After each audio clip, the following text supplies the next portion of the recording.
morning. Here we are. So peaceful, so quiet. Oh wait, there's no Zyga. Back in the caves below. There's some D&D. Lovely little Thursday. I've got a beer. I'm going to get very excited as we are back with the Myconids underground. I'm like hitting my own voice. Yes. Back with the Myconids. You went to underground, went to what they called the blood caps, the hobgoblins that are out in the borderlands after traversing the borderlands, and seeing no signs of the death bloom. Strange. Went to the blood caps, had a lovely meal, hung out with them for a bit, and then followed them down underground to investigate what they had found under the ground, which was who was the guy's name? Was the guy's name Zarg? Pretty sure it was Zarg. Yeah, it was. Yeah, I think so. To show you this seal, this fungal, which would turn out to be fungal in the end, sealed door in the middle of the tunnel, which they could not get through. It was resistant to physical damage, although you did not try to attack it. You were just told that. And on trying to converse and see if there were presences behind the door, spores were released. And you were questioned by the Myconid and eventually let into what was essentially two ends, a sealed off area of this tunnel system as a group of Myconid. Many circles of fleeing Myconid were stationed up, all shapes, sizes, sorts that you have some seen before, some not seen before. And as they parted ways, you were greeted and explained to by the elder Mycel that they were in kind of refuge. They had been forced out of their homes, that there was a toxic fog, some kind of presence that was flooding their home, flooding their caverns, and ultimately killing and sending mad some of the Myconid. These are the ones here, are the ones that were safe, and they were holding out within this tunnel. And on saying you would go out and investigate and help remove the source, you were let out into the other end to hunt down a member of their kind of circle, their conclave that had turned, that had succumbed to madness. One named Mordock. Although you got about 10 foot outside the seal on the other end, when something felt amiss, a floating Von Van noticed like a land shark coming through this river of toxic fog, this entity, and you were sprung upon by some strong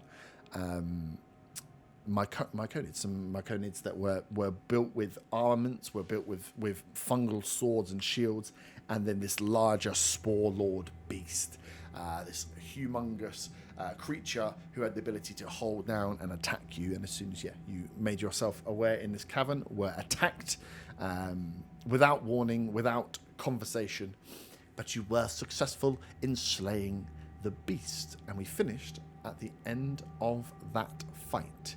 So the Myconid bodies lay around you, the smaller ones, the ones that were humanoid size, 6 foot, 7 foot in size, and the large beast itself was slain and slumped in the riverbed, which had been momentarily cleared by a fireball. This thick toxic fog, heavy, dry ice-like fog that floated down this almost riverbed was cleared by water and cleared by fire. And as a fireball went off, clearing that area, the beast was down.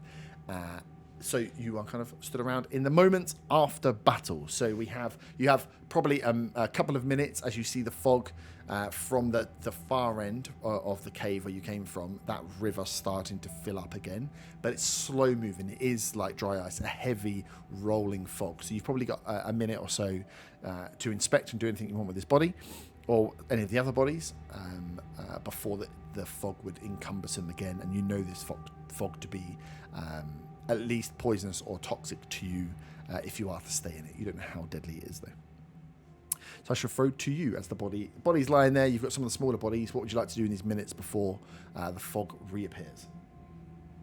I want to stay as far away from the fog as possible. It doesn't look good.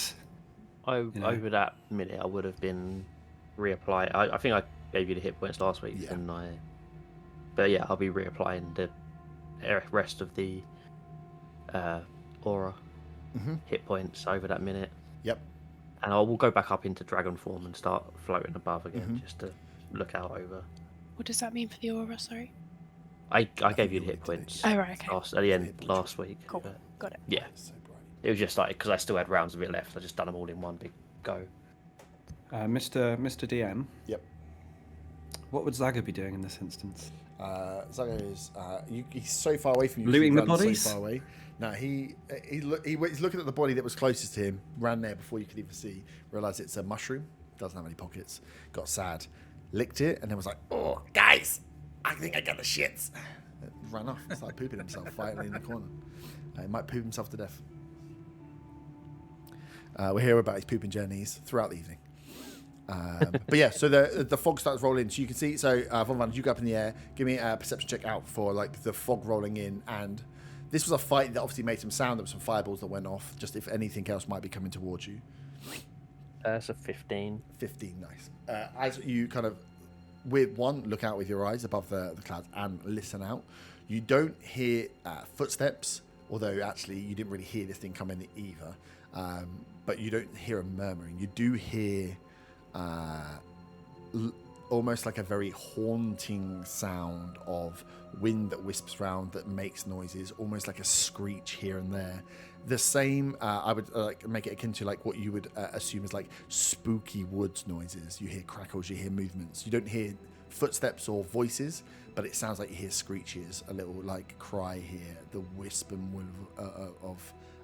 the wisp of some like wind blowing past some spores, some mushrooms, some kind of fungal entity. But Can I nothing moving towards you. do a perception check to see if I hear owls as well? You can indeed. Do you want to roll it, or do you want me to tell you no? That's a 16. 16. Something that maybe sounds maybe like an owl, but couldn't be an owl. You're underground. Or is it an owl? Nice, but no, you don't get any impending doom Von Van coming down, but you can see that thick fog is starting to roll down, just like falling over itself towards this body.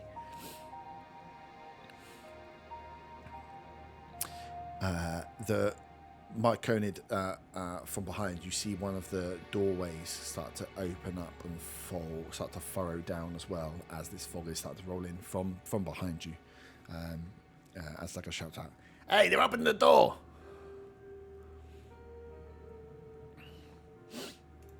The door? Yeah, you know, the flappy thing. I will float back over towards that way to see why they're opening the door. Nice. As the door kind of opens and rolls down, just check if Faywin and Otto, are you going along with anything you specifically want to do in this minute? Okay, cool. As they open the door and it rolls down, you see a few of the Myconids come out, kind of peer up. Some of these ones that have like 6 legs. They're almost like dogs, but with like 6 legs. They roll out. A few more come out, kind of like almost look like dogs, like they're up looking and sniffing the air.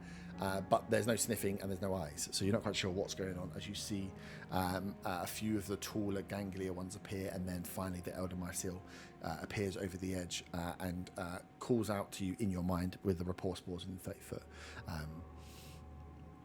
We sensed death. We sensed the killing of the Spore Lord. We must collect.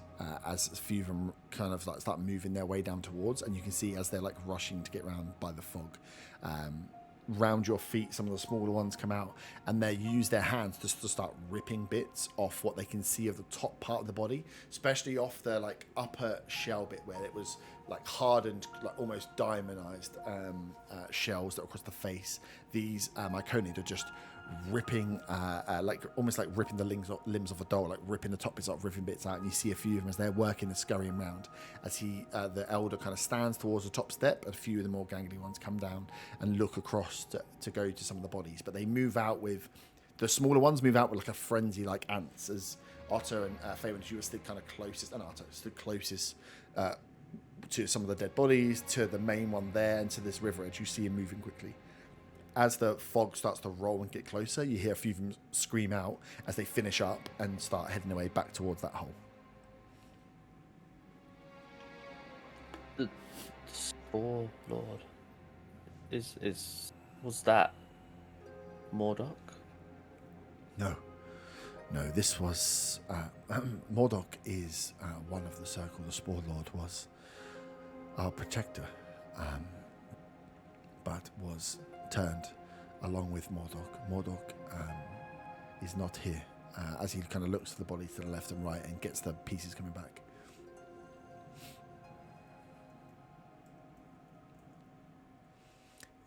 You will see as the fog starts to touch the larger body now, Fabian Otter, you hear like a little sizzle that now this beast is dead, that is not occupied, that you start to hear almost like the slight acidic singe, like the sound of just light burning as some of the body, as the fog starts to touch this humongous beast body, it starts to suck up and destroy parts of it. It almost sounds like it's starting to decompose, like the fog is starting to decompose and burn away this larger body. Is there any smell? Not immediately, but you imagine once it starts to go out, it's going to smell like this whole cave is fungal, and you've seen the toxic smoke, that it's going to smell just as bad, maybe a little bit worse than it already smells now, but it's not like a weird burning. It doesn't, nothing that hits your nose at the moment.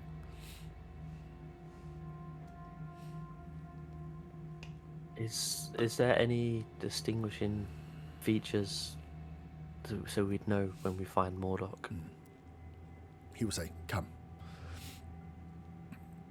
And the... Excuse me? You heard me. Points his finger. Arthur has a wet dream. Otto already had one today, so he kind of had one. As he kind of steps down towards the stairs, holds out, and then there's a... how would he describe it? One of the... Where he has like this large round top hat, almost like not a top hat, like a plate head. Humongous. Probably like 3 or 4 foot across his head. There's another one with another kind of a slightly smaller head than his, who kind of, as he says to you, like doesn't beckon you over, he calls you over in your minds. This kind of gets down in front of the elder, and he has probably like a 2 foot across size head, and just as a table is almost there. And you see the elder kind of place his hands down, and the head of this myconid, this plate, starts rising in certain areas and moving. You can see as he's moving his hands around, he's almost a bit like Play-Doh, shaping the head of this myconid's head, the top of his head, into a shape, as you cannot from where you are make out, but he has beckoned you over. Kind of seeing this from a distance, I kind of grimace, but at the same point, I can't take my eyes away. I'm like looking through my face.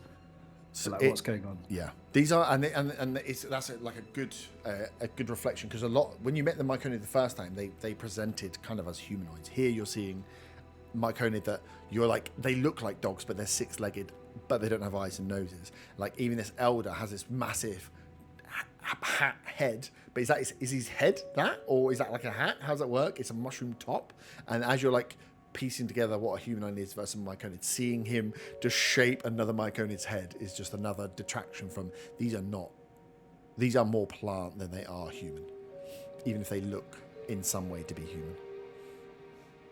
I'm very confused. I've seen them before. Yeah, it's pretty wild. Cool. Are you all making your way over to the stairs? Yep. So as you as you get there, he is finishing up whatever he is. So there's enough space for you to kind of stand around, and at your height to he's a little bit shorter, so he's probably akin to like a tall halfling with this giant hat on. So on the top of the stairs versus you on the bottom stairs, you're almost eye to eye again, if he had eyes, as he looks down and kind of points to you, and you all hear in your mind again, this is rapport spores that are communicating with you.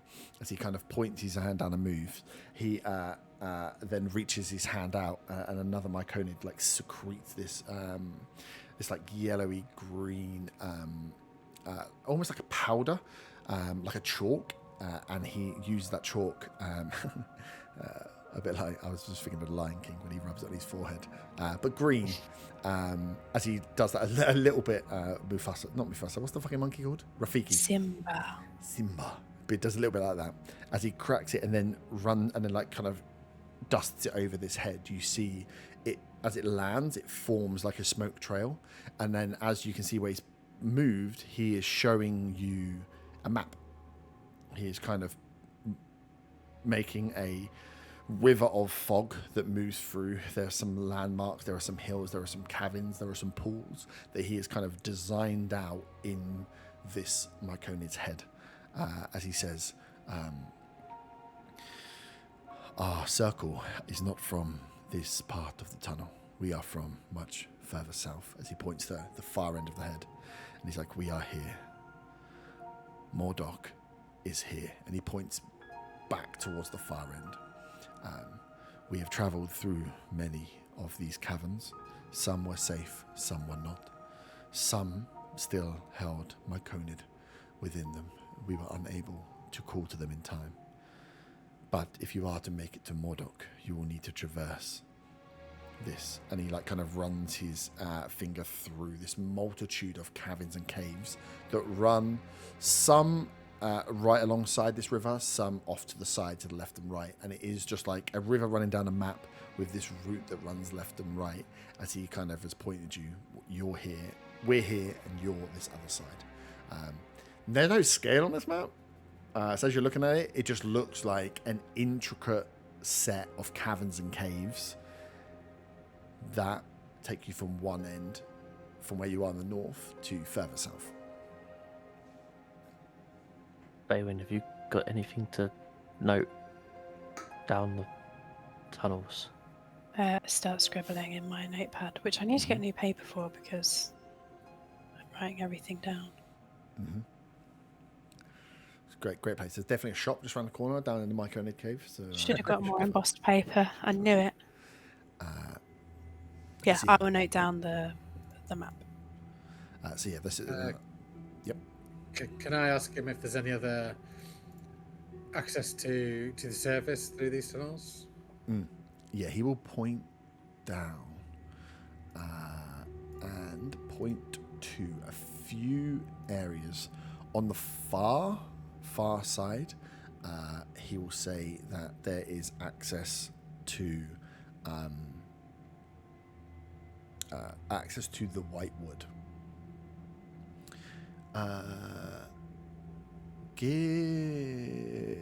Actually, we'll do all of them and then we'll roll through. So yeah, he says at the far end, past where he says Mordok is, like right on the far south side of Rim. He says this is the path to Whitewood on the surface. To his left, which would be west. Would be east on his map. On your map, he points to an area as well. And says this would be a surface, and then he points to another one on the opposite of what I said, west. One east, one west, and one south, all in a line, all across the kind of where you would assume would be close to the Borderlands, if not in the Borderlands. Give me history checks. Anyone that would have looked at Bo's map and paid attention after you were asleep. Oh, yeah, that wouldn't have been me. Yeah, it wouldn't be me. I rolled before you finished your sentence. Guess it's just me and Fabian, yeah? 27, because I love Bo. I Future got BFF. 16. 16, nice. 16, you remember Whitewood. Whitewood was one of the towns that was within one of the ruins within the Borderlands. On Bryn's map, Whitewood was south of where Jenny was, and was passed through by Bryn at some point. So you remember that. The east and west aren't really like triggering too much to you on what's going on. Fabian, with you piecing together, you would know the one that's as you would to the east, if we're just using the map as it is, the one that would be towards Redvant, where he is pointing. Can't be too far off from like distance. That's Whitewood, and then there's the edge of the thing. Can't be too far off where you met the Myconid the first time. So it must be somewhere between Redvant and the Willow Glade to the south. So you know that there's a Myconian tunnel that gets you out in a hex that is between the Willow Glades and Redvant, but somewhere south. You've got Whitewood, which is, if you remember correctly, between the Willow's Glade and Glimmering Hollow, but south. And then there's one on the west, which you don't know a lot about the west. There was a few cities out there. Faywin, you remember there was a ruins kind of to the north, but not. It was a little bit further south than Whitewood, but there was also lots of forest around there. So you think that he's pointing you to exits within the border forest: one west, one central, one east. Okay. All of them are kind of past where Mordock is, almost as the routes. And you would, looking at this map, you would all see where the river runs and where he's kind of drawn out some of the caves. The cave systems that are there that you can see where the river runs through are much narrower where you are, like wider caverns, but one or two caverns that run north that kind of culminate in this large cavern where you are now, this large tunnel. The further south you get, the more kind of tributary it gets. Lots of caves, lots of thin, almost like the closer you get to the forest, the smaller and more spindly the tunnels become. More intricate network of Myconian tunnels is underneath the forest. North, there seems to be larger route ways out. It like a little bit like looking at like a map of London. You see the big train lines that come out, but within there's lots of routes that go left, right, south, north. But the further out you get, it becomes way more just north, south. Okay. On the map that I'm drawing, in random areas, I like to put X's that are not necessarily related to what you've just said. Yeah. And then in other parts, I would like to use... Sorry, I should have got the name up. Cliffhanger. My linguist feat. Yep. And make notes on that in ciphers that no one else will understand unless I tell them or they use magic. But even with that, I'm still going to be quite cryptic. Essentially, what I'm trying to do is protect this map from anyone that may want to read it. The Like map. Saga. Yeah. The map. Hey, what you doing? I'm pooping over here. Is that in your notebook map, or is that on the map given to you by the wizards? My notebook, Your own not notebook. not the map, Just checking. not the walking around Marauders Yeah. map thing. Yeah. How long does that last? Well, as long as my notebook don't get wet, really, and the ink runs. Okay. I was going to say it sounds similar to Illusionist script. That's like, Oh, the cipher thing. yeah. It lasts until I teach the person. Mm-hmm. They succeed an int check of 21 or above, or they use magic to decipher it. Yeah. Bit of comprehend language sort of thing. Yeah. Nice. So yeah, he draws this map out to you. Yeah, and that's what he's showing you is this. Yeah, you see this like central, channel that you are in, that you have intersected into, that runs all the way north, and then as you go south, it kind of splits out on the most northern nodule. Before it splits out is where he says he thinks Mordock is, and it's a decent travel. Like that's most of the mushroom's head is getting to Mordock and then the split into the forest. But you do know if you were to travel this way and get past or skip past Mordock, that you could be finding yourself in the mushroom tunnels, and also that you can get east and west in these tunnels as well. Cool. I'm still noting some decoys on the map as well as it being hard to decipher.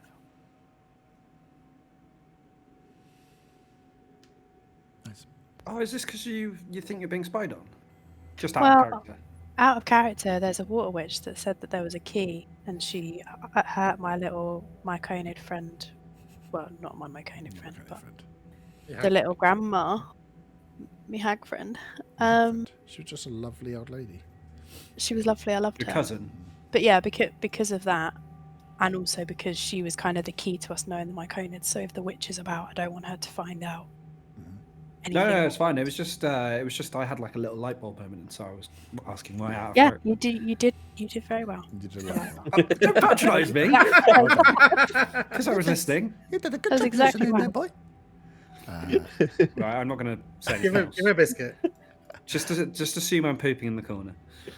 Nice. Do you have any more questions on the map or anything you want to ask of the Myconid as they are shown out here? Anything you want clarification on? Just wondering if there's anything else other dangerous aspects down here. Many. I think he would explain that they do not know that the fog has taken many Myconid. That madness, that the Spore Lord and Mordok had. They keep calling it succumb to madness. That they've gone mad. That they are not acting of sane mind. That they are broken away from the circle. But that's not to say that other entities and other creatures that live in the Grove. Oh, and they would tell you that they would call it the Grove, and I suppose on any pointed question, under the Myconian network that runs underneath the border forest is called the Neverlight Grove. Neverlight. So yeah, I feel like we've heard that name somewhere else before, but I can't think from where. Like when we was up in Allhearth, maybe. We read about it. Yeah. At the library. Maybe. Mm-hmm. When I speak to Bo later, I'll ask him to chat to me dad about it. That's not what this is for. So yeah, they refer to it as the Neverlight Grove as well. That their home. So what the elder will tell you is that he cannot confirm, but if the Myconid have been succumbed to madness, there are many creatures that live in the Neverlight Grove that may also have succumbed to madness.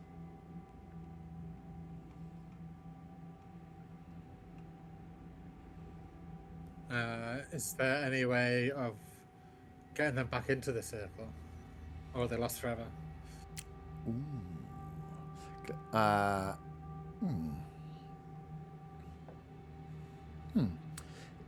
The elder will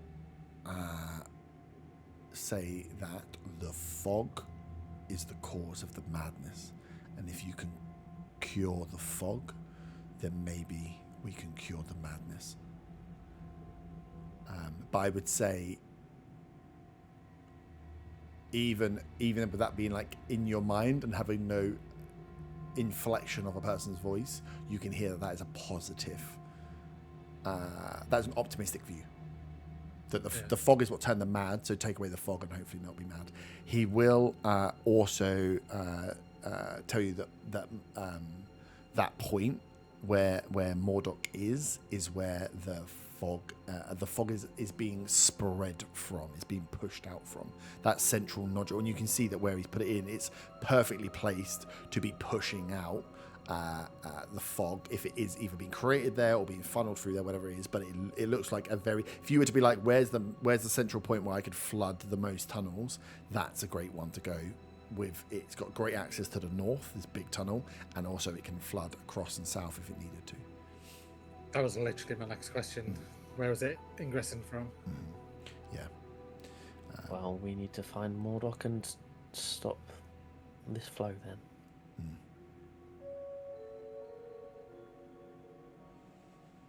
Yes. I have no more questions. Anyone else? The elder will thank his friend at the head as you see this guy, the little mushroom head shake. The dust kind of poofs up, and you see his head just like remorph back round. The clay just reset. The Play-Doh of his head as he stands up and just like itches out. This Myconid was massive as he stands up and just like waddles out of the way as the Myconid, the elder, will thank you. And in his hand, he kind of hands out in between you all and just says, for helping the Myconid, we will provide whatever help we can, and holds out what looks to be it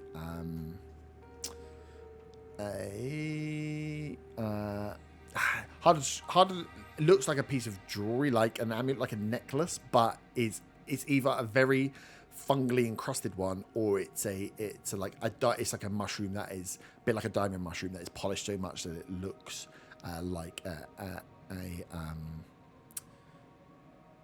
looks like a gem. It's like, oh, this is just actually a super shiny mushroom. But yeah, it looks like this amulet on a thin vine like necklace as he kind of holds out towards you all and just says, "We will do what we can to help," and holds out one.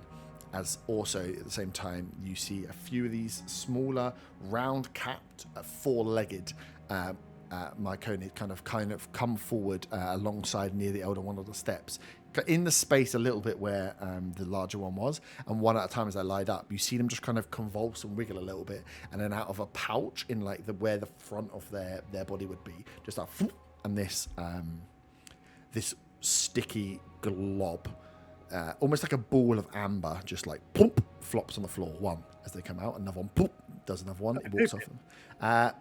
You're not sure, but there's these small, almost like amber mix of like amber orange and a little bit of green in there. These just what look to be semi-solid. You almost feel like you could squish them, like they would be jelly-like. These blobs just plump, plump, and yeah, one at a time. As he's holding out this thing, these one at a time, these 5 little Myconids come out and puke a little ball on the floor and then walk off.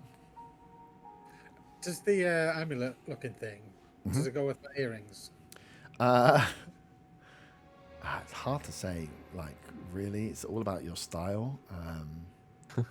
So, is it something Pat Butcher would wear? It definitely looks like it could be something Pat Butcher would wear, definitely. Nice. So yeah, you can someone can take it and you can work out what it is and then decide what you want to do with it. Okay, I'll grab. I'll reach down and grab one of the blobs. Mm-hmm. Yeah. So there's clearly a blob each, as he says, "Please take our offerings." Were the Myconids that puked them up, were they cute? They're super cute, yeah. They're like, they look like this.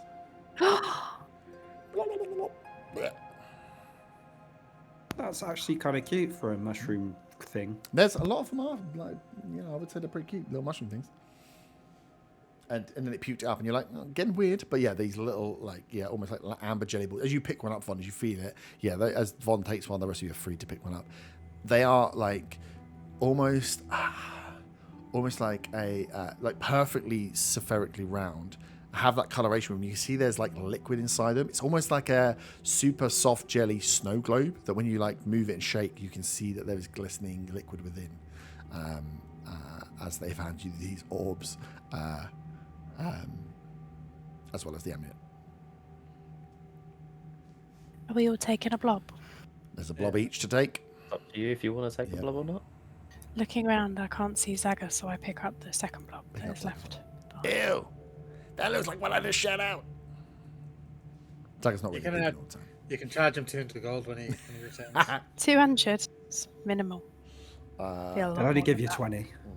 I'll take the amulet. See if it goes with the earrings. Yep. You put it on. Looks pretty. Give me a charisma roll. Pretty good at charisma. Just a straight roll or anything. Straight roll. Just want to see your Riz. Not brilliant. That'd be 9. 9. It's not blue. It's not a blue sapphire. 13. Yeah, if you had my charisma score answer as well. 30 is it looks good, but it's like it clashes slightly. The sapphire earrings and the like it's like a little bit less. It's like mixing gold and silver. Like you can make it look great, but it's not the best. But you pull it off. I can't remember what I fucking call these things. It could be for the weekend, maybe. Yeah. I was trying to find out what I freaking called it.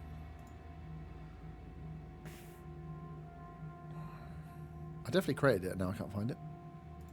Add to your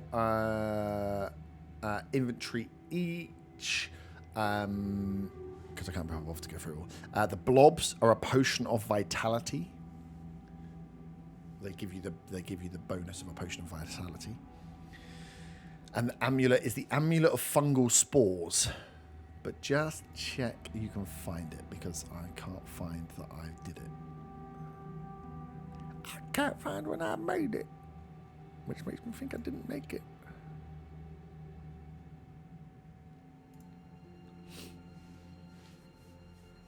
What fungal spores did you say? Yeah, fungal spores. No. No, okay. I'll get it sorted. I do it at break. Yeah, it's there. Is it? It's fungal spore amulet rather than amulet of. There we go. I'm assuming that's the right one. I assume so. I don't know anybody else making up crazy mushroom things. Does it give you like a blow up thing? Yeah. Yep. Fungal harmony. Yep, proficiency with nature skill, advantage on saving throws against poison and disease, and then once per short rest, you can, as a reaction, release a burst of spores.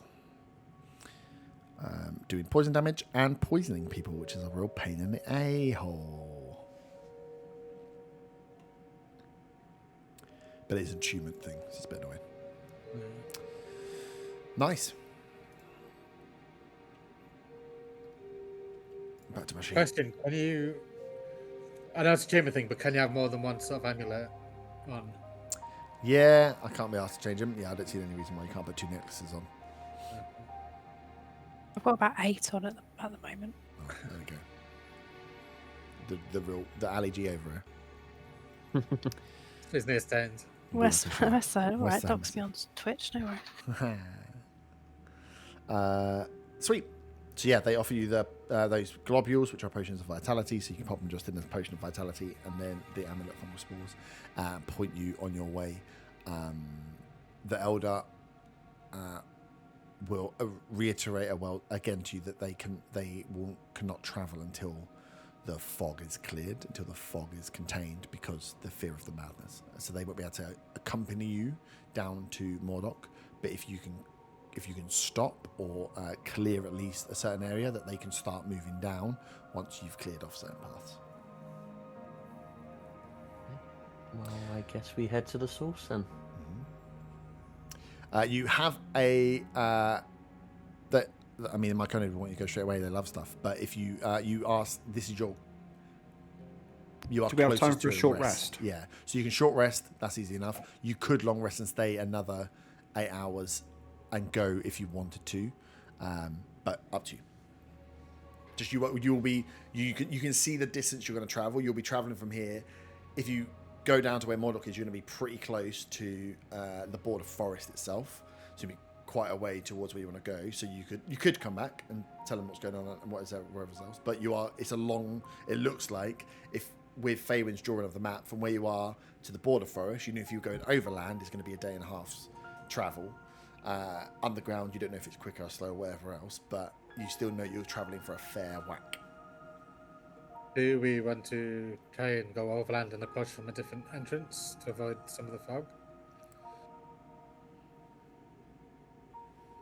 Well, the other entrances are in the forest. Yeah. And I would say roughly. I mean, if one is Whitewood and it's a town, then you keep walking until you find a town, right? But the other ones, you stumble. You had Bramblefuck to show you where the other one was. So finding them from above ground is not necessarily easy unless you know where they are. And also, if we go above ground, we'll be going further than we need to, because we have to come back on ourselves to Mordok.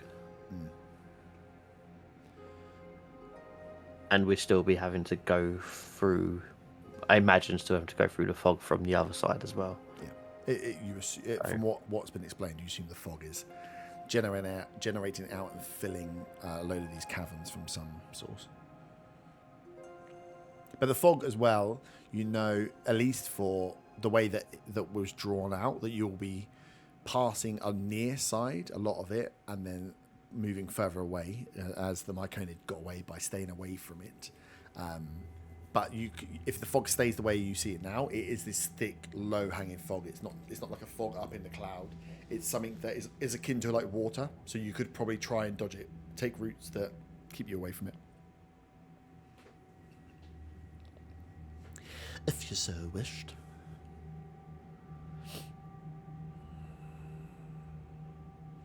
I think we stay under. I think we stay under.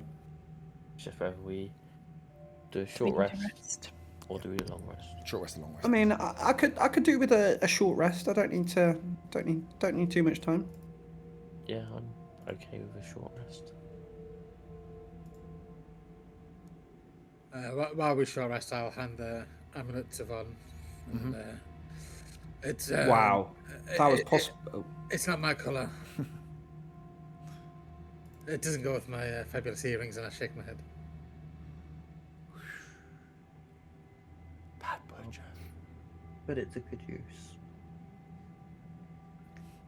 Wow. Sorry. I just had what may be the worst short rest ever. I forgot when you roll a d10, 0 means 10. So when 2 zeros came up, I was about to punch the screen. Of the wait, why isn't it showing them as being rolled? Of the 8 I rolled, 5 of them were ones. Nice. Cool. But I'm back at full health anyway, so Okay. Yeah, just keep track of your short rest die, because if you use them again, that potion of vitality, I think, gives you maximum hit die if you roll them again. So it could be useful if you're going to short rest again, just for giving yourself maximum on your dice. You all have 11 hit die now. Now you're level 11. Now you're level 11. Ooh, now I can kill you more. Sweet. So you take your amulet, you take your globs of vitality, and start tracing paths south. You've scribbled out a route, Faywin, and as you start to make your way through the caves, you can see that the map will be good, but very quickly it gets a little bit like general directions as you're taking smaller caves here and there. You're seeing the further you get in as well, some of the light disappearing, the closer as you travel for maybe like an hour or so following this thick toxic fog river, that when you pull away from it slightly, when caverns allow you to step further away, that a bit of color kind of returns to some of the fauna and flora that's around. And then as you get closer again, it dies down into those deep dark purples and dark greens, as you can kind of see if you're close, or you can start to judge by the coloration of the fungi how close or far you are from this kind of toxic fog river. As long as you stay away from it, you're not at this point taking any damage from it. You just know that you don't want to be going in it as you make your way through. Does anyone have any skills or stuff for exploration and traversing that they would like to use to help you stay on a path or find a certain thing or anything else, or are you just going to follow the map and hope you get where you're going? What time of day is it now? You'd assume you'd take a guess that it's somewhere between 11 and 3 p.m. You didn't have a super early, maybe a bit. Just taking over using sending stones essentially. Maybe, yeah. You woke up, you had breakfast, and you went straight down. But that would have been waking up and going. You probably would have been down, traversing through the caves about 10. You've then had this. You've had a fight. You've had a short rest. Then you moved on. So you'd be like, we must have left about 11, 12. But you are in a cave with no sight of the sun. So you'd be like, maybe midday. I'm a little bit peckish. I want to use my survival skills just to make sure, whilst I haven't seen the map and I don't know what the map is, but I'm going to be following the people that do know where we're going. I want to use my survival skills to make sure we don't sort of fall into anything we shouldn't or something like that. Nice. Yeah, give me a survival check. That is an 8. An 8. We all fall in the poison gas and die. You immediately hear Arthur say, "Hey, this will be fine," and then you die. No, you are a wanderer. You're a traveller. You'd spent a lot of your youth travelling, but never in caves like this. But I'd say even with an 8, you can see signs of travel, stuff that you would have looked for before. So in terms of judging danger in the caves, bad roll. But you can see footsteps. You can see that, whilst you're pretty sure those Marcana weren't wearing like boots, but you can see that this path, this trail that runs north and runs down, has had footsteps in it. No idea of how long ago or whatever else, but you can see that this is a trail that people who wear shoes have been walking on at some point. I'd like to use perception to try and see if there's any obvious dangers in front of us. Mm-hmm. Yeah, you can put a check.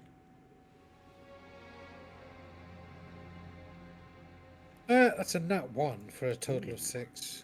Another great roll. You're looking around for danger. With a nat 1, I think there would be a point where you're like looking and you see there's a camber going round to let's say like to the right hand side, like a dog leg, where you're trying to look. You kind of put your hand out on the left hand wall to lean in just to try and get a look around. As you put your hand on, you just hear a poof as spores get released. And you're like, oh fuck! As your hand starts to like sizzle a little bit, you're like fuck! As you realise that danger might not be people; it could also be inanimate fauna on the side of the wall. As you're like, as some paws kick in the air, you kick out. Nothing. You don't take any damage from it, but you would get that from your nat 1. It's like, oh shit, could be anything that could try and get you down here.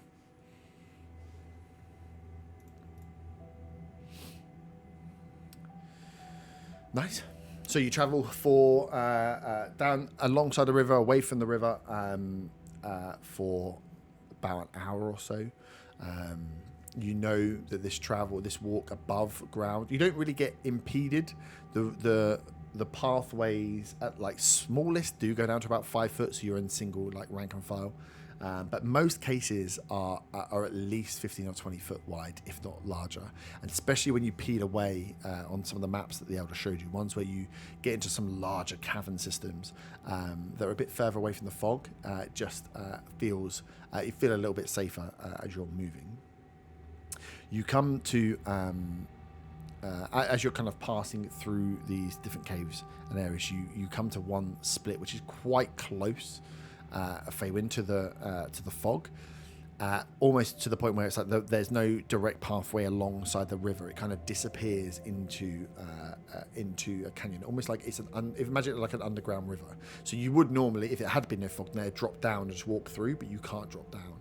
So you can see there's a pathway off to the left hand side. So as you guys kind of take that through, knowing that it's going to head the general direction, as you get to a bit of a cave opening, it opens up into this probably 40-50 wide cavern in there. And you can see that there is just like this beautiful but like deep coloration of fungus across the left hand and right hand wall. These like violet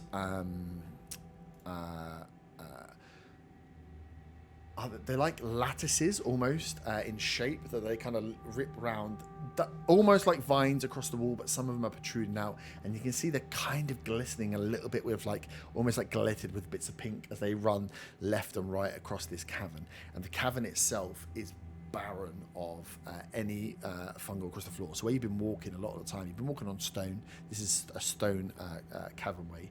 But the floor here, once the walls are there, the floor itself doesn't have like a residue of dead plant material and stuff there. Almost look like it's been swept clean.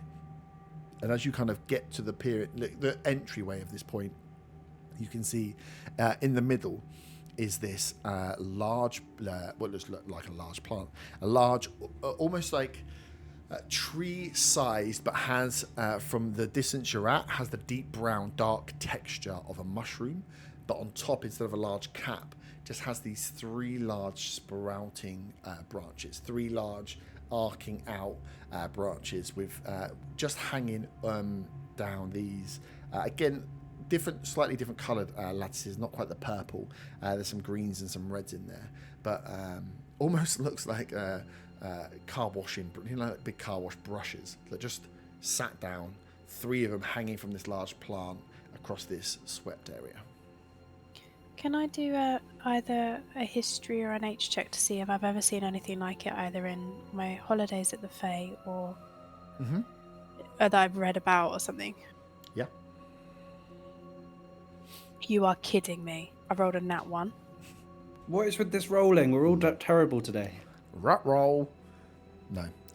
Nothing. This, like I say, it looks it looks like a tree, but the base of it you can see is like a mushroom, like the base of a mushroom. But instead of blooming into a cap, it blooms into these 3 long, spindly like branches with just these flower heads down there. So in some worlds it looks like a tree, in others it looks like a mushroom, but you can't put your finger on what it is before. But yeah, within that one, you just don't recognize it.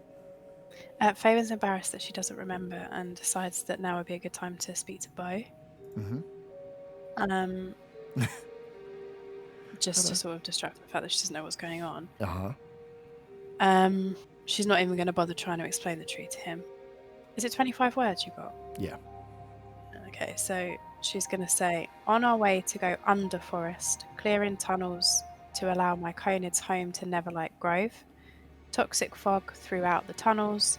Some Myconids charmed. Death bloom? With that tone, as if it's a question at the end. Have you not got enough words to say question mark after?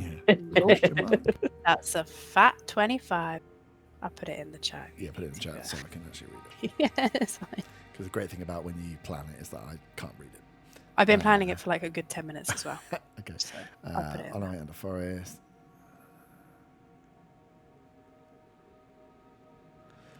Okay, so he will respond back saying, good, finally on way to forest. Oh, what a waste of words, silly bastard. He's got 25. Didn't speak to your parents. My God, they are so annoying. No, he didn't say that. Good, finally on way to forest. Myconid are peaceful creatures. Good to have allies. Toxic fog heading north. Again, with a question mark. If so, could be Death Bloom. Mum and Dad, okay. I think is. Oh! You're talking about your own mum and dad. Yeah, we're talking I about say that out loud, so no one really knows what's going on, because I think only I can hear this. Yeah. Nice. So It's a you nice had a look, looking failed, tree, and then Faywin immediately goes and starts saying. So you lot stood there. Faywin kind of steps out, then just goes, turns around and starts talking into Ascending Stone. Into like a walkie-talkie vibe. As you, I would say, as talking into a Ascending Stone, you would have to start talking, which is good news for me. Sorry, everybody. As you open your mouth in the. I like to think it's the R when he says my mum and dad are okay that really triggers. Yeah, it could be. the Yeah, next you go. environmental thing. You see no movement from the side, the kind of fungus, the lattice that's across the side. You don't see, but as you make the noise, you make a sound that kind of echoes slightly in this chamber. You see the branches kind of like puff up a little bit and then just start dancing and sweeping and spinning, and you can clearly see now why the floor is as clear as it is, as these things just like almost like mops on the end of like bendy arms. Imagine like the wavy hand man with mops on his hands as it just sweeps up the floor around, sweeps around, but not in an aggressive manner, in a almost in like a dancing flower-esque movement. It swoops down low to the ground and cleans up, and then hovers in the air, puffs in the air, and swings down again. And all three of them, this thing is almost spinning around and bending its body with these 3 arms that are just swinging around it. But yeah, as you've made that sound, you kind of kick off as this thing starts just spinning around. I don't think anything else happens. No. For now, they just start moving.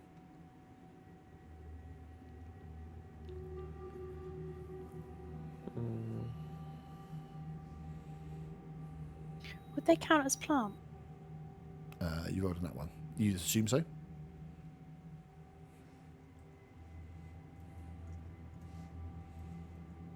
Yeah, this thing is now just spinning and dancing. Floating down, brushing the floor and like kicking up a bit of like dust, clearing the way. As you can see, it just reaches out in front of this area. There is probably, for where it stands, let me just get it all out so I can show you.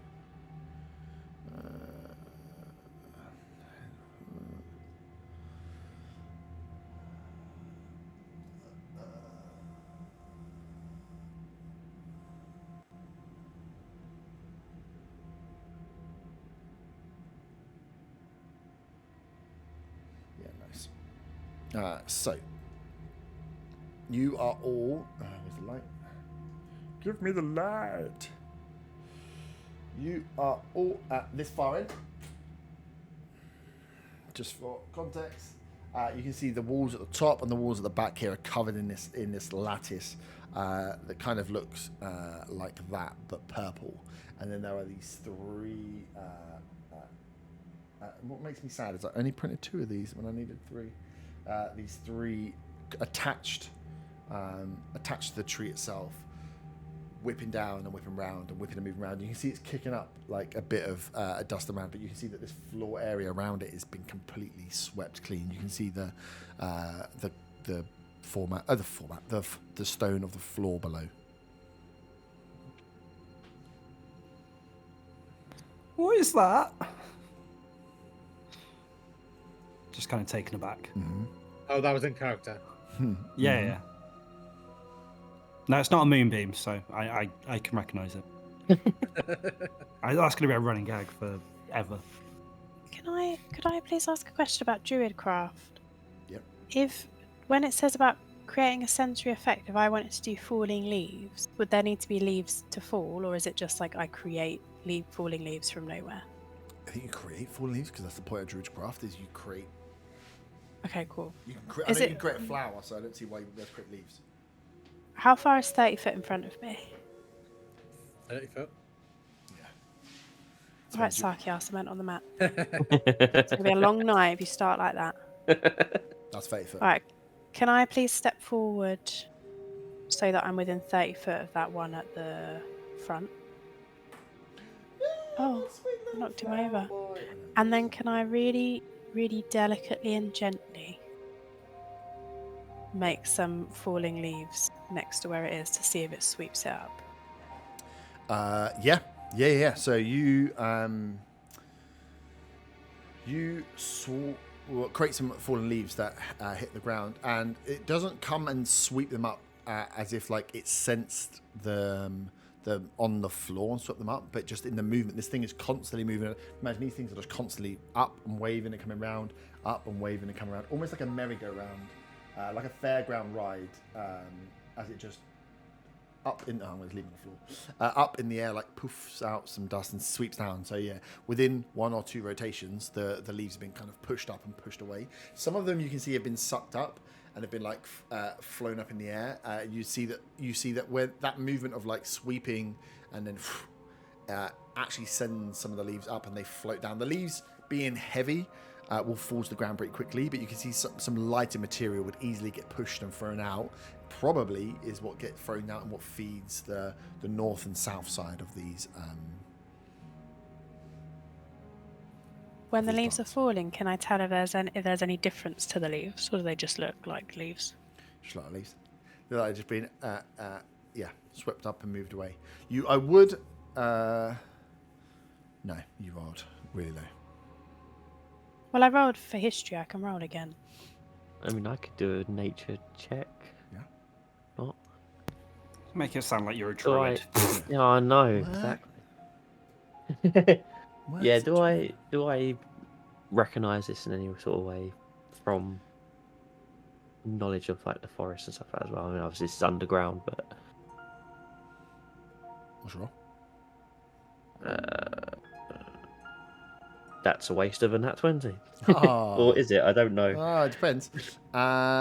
You've I say a few things on Nat 20 you pick up. One, you know that as beautiful as plants might look, that they can always be dangerous. Like knowing that Otter put his bloody hand on the thing and spores came out, that the plants like this, things like Venus flytraps and other plants they have to feed and survive. So how is this thing feeding and surviving? What is it eating? So it must be eating something. It must be living off something. So you're aware that it must be doing something. It's cleared the floor completely, so it must be dissolving or eating something in some way. So I'd say you would nat 20. You would get a few things. One, that this probably has. You'd assume some way of...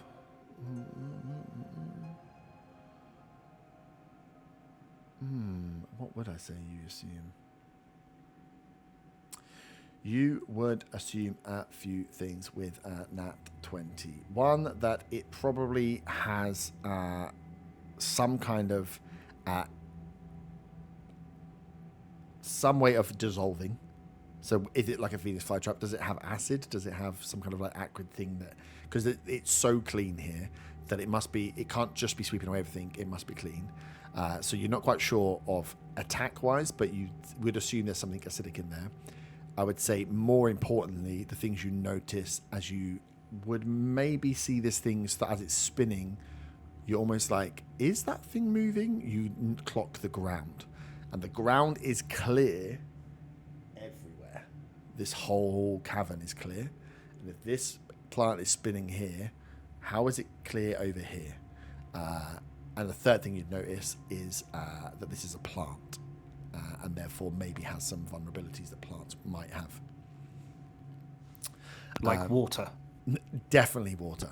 And I would say, as you are kind of noticing that, you see, as Favens, you're checking out the plants, and this thing starts to creep its way slowly towards you, and starts, as the things are waving above Von, you notice that they are starting to throw out some kind of spores, as a wonderful little thing called a ballet of terror. Oh, what a lovely name. As these pirouetting flowers are kind of emitting up high into the air these this mist, which just starts to kind of fall down. Almost, Fabian, you wouldn't see it as it's falling down on you. Von, Arta, and Von, as you're noticing and looking at what's going on, you start to see these particles just falling down, just slow as they hit, and you, by the time you notice them, it will be a little too late. You need to all roll a wisdom saving throw, please. Is it for being charmed? It is for being frightened, so not charmed, no. That's really quite sad for me. It's a 19. 19 safe. 17. Save. 17's 21. Oh. Bow, bow, bow. 23. nice. I'm glad So I yeah, got as these come down, you guys have just been poisoned and fought. You notice what is happening, manage to only inhale a small amount and stave off being frightened as this this tree with these swirling branches starts to slowly making its way towards you. Can you all roll initiative, please? Are you controlling Zaga? I don't think you'll need him. Well, that's fine then, because I got a 2. Okay. That one. 15. We're for funsies, I could be asked. So I was like, nah, we'll just make it so you shouldn't really need him. I'll do the 12. typical Zaga thing. I'll stand at the very back and I'll do a spell if I need to. If we all go down, please fireball it. Yeah. Oh yeah, really need fireball. Actually, it works out really well for me not having fireball here. Who was 12? 21. 21. I'm 12. 12. I'll get Zaga's card up and roll them just in case.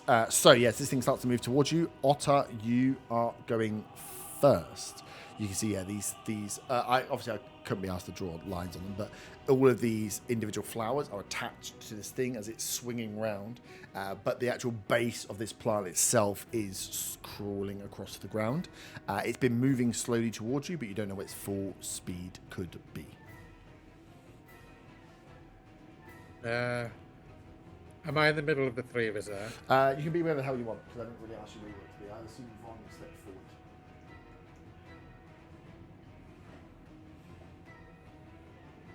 Can I move south of 30 feet?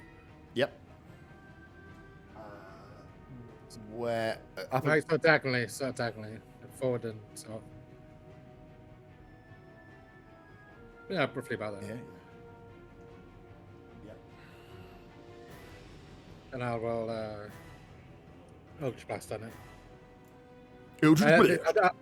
Are the flowers individual from the central bit as targets go, or? You can certainly try and hit them. I'll go for like the main part of it, the base bit.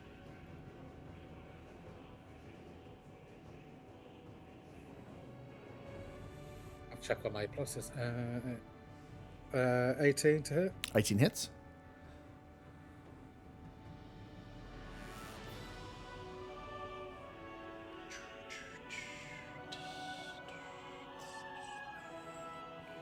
That's four force for the first beam. Yep. Ooh, 4 force. Interesting. So you see, as you fire the Eldritch Blast towards it, it whips round this one of its flowers, and the Eldritch Blast hits into the flower. Interesting. The flower loses some of its petals and leaves. Looks like it does take damage, but yeah. That's a D20 for the second beam. Yep, hits. That's 5 force. 5 force, nice. This one goes through and hits the base, hits the body of the plant. And a 12 for the third beam. 12 does not hit. That's me done for now. Nice. Von Van, you are up next. It only gets one more use of that at that level, so is it worth it to do it straight away now? Maybe you want to.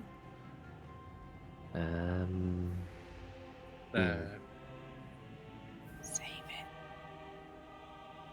Can I do? I'm going to go into Archer Stifle. Yep. Start off with. Use a bonus attack with that. That is a 24 Hits. hit. And that is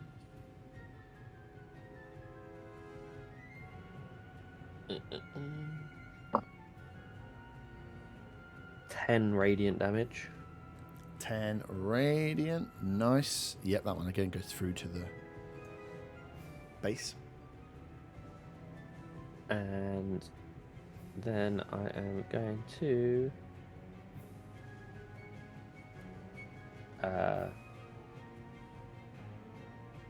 use a frostbite on the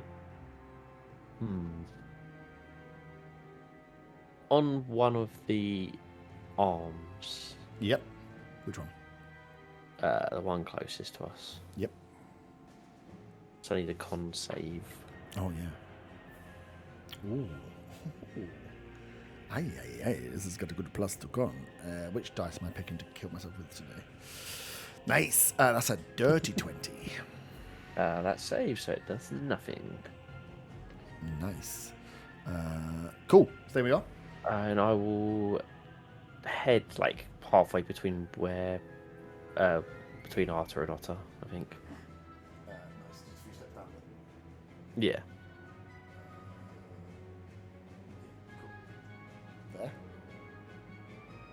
There. Maybe back towards the wall a bit more. Yeah, that's fine. Okay, perfect. Hang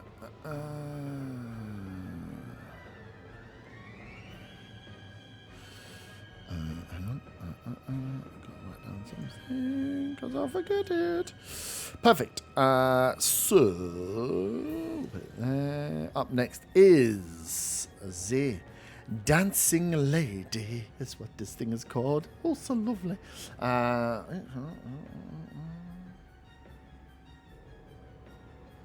4 each. Nice.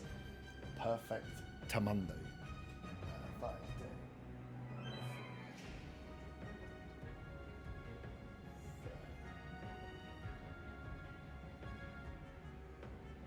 Sweet. This thing picks up speed as it just slime like rolls towards you as it spins almost as the things almost like a helicopter, but not quite. It spins these things round. You can see it kind of just like floats and lifts itself up. It's a big plant, but it seems to be light in nature, which enables it to like lift and almost float and coast over. But it makes up 30 foot with ease towards you. As can I get? Hang on, let me see. What do I want to do? And is cool. Yeah, cool. As the flowers flash, their leaves flip from the green side to the red side as they spin around. I need 3 Otter, Von, and Faywin to give me strength saving throws, please. As these flowers come down towards you, flip red, and flick towards you. 10. 19. 17. 10 to fail, 19 to pass. What was Von's? Mine was a 17. 17 to Mine, pass. 19. 19, okay. Cool. 2 passes and a fail. Half damage. Cool. So you take, ooh la la, 23. Faywin, you take 23 damage. The rest of you take half. So it's 11.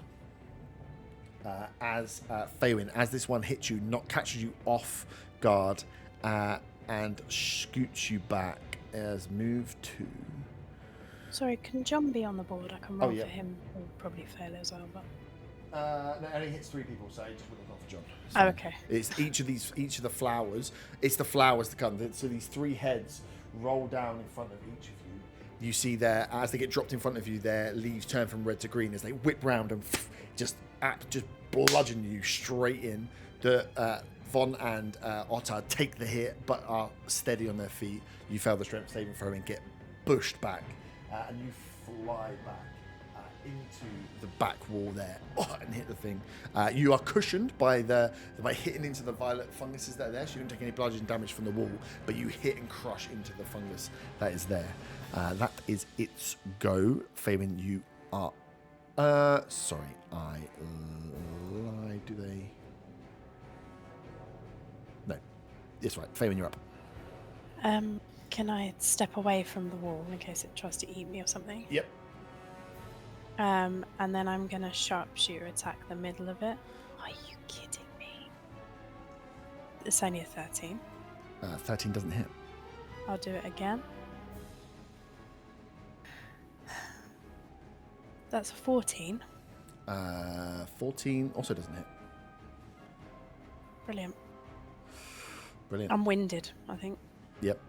Yeah. And then I'll just get And you John just to come crushed it. stand next to me. Nice. Arta. You just watched 3 of them get this spinning thing land delicately and then absolutely twat them with the flowers. Can I get within 30 foot of everyone? Yeah. 5, 10, 5, 10, 5, 10, 15, 20, 25, yeah.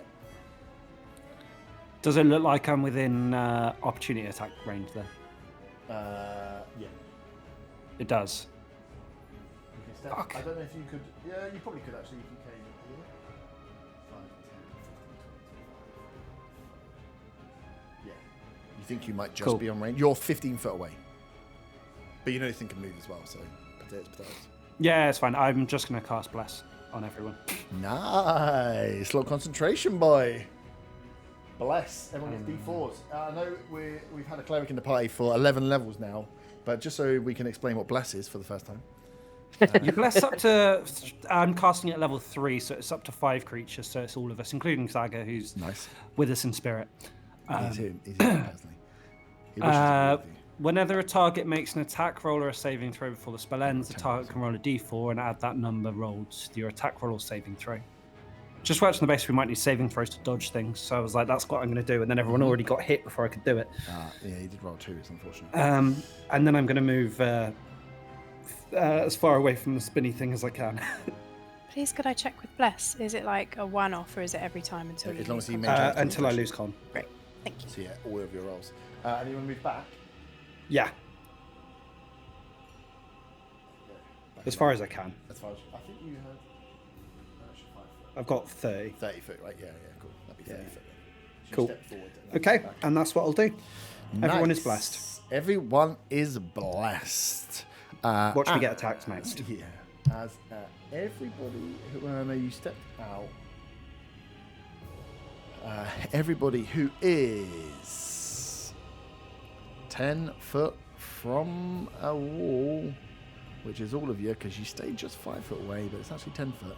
Can you roll a d4 for me? So Faywin, Von, and Arta, can you roll d4s for me, please? 4. 1. Or was that was Otter as well? Sorry. As well.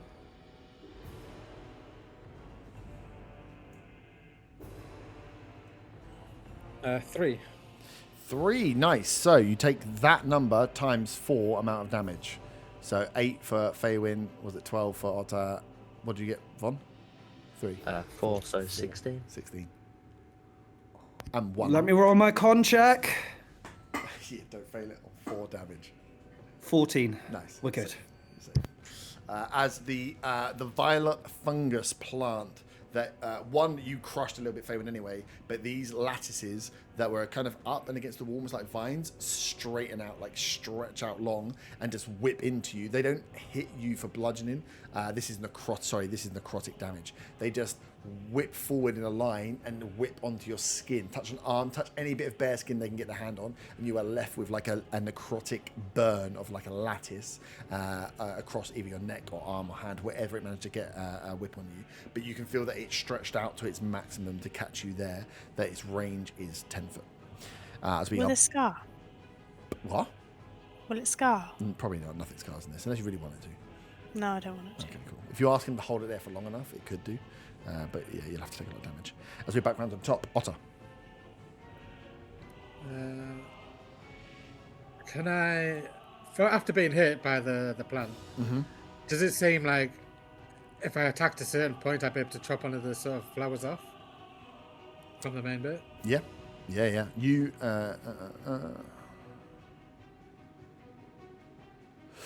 Yes, you can see. Oh, I didn't notice this, which I should have noticed in the first one. Sorry. They are moving. They're like constantly dodging and moving. So you feel like it'd be harder to hit. Harder to hit. You're gonna so it's not an AC thing. Every attack against a flower, if you attack just a flower, you do it disadvantage. Okay. But they do just look like flowers. I mean, it hit you hard, but you think you could probably take them off. Yeah.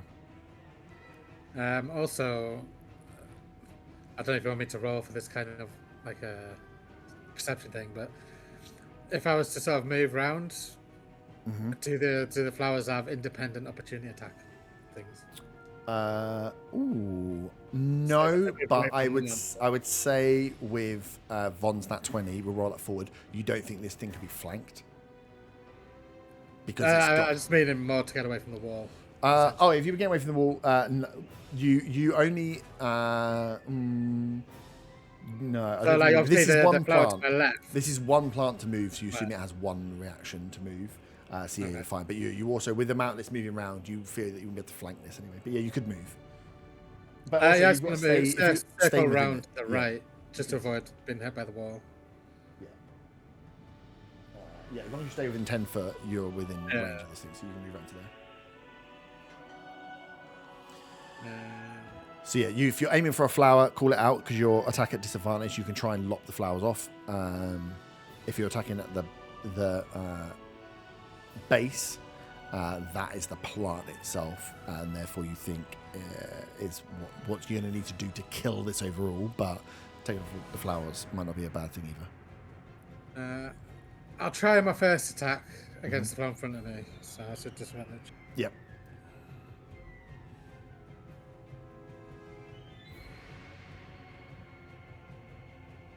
Oh, the 8 and a 6, so that'd be 6. No, the main attack would be a 15. 15 misses. Okay, I'll just aim for the base of the plant then. Next time. What are you hitting it with? My sword. So you want to go closer.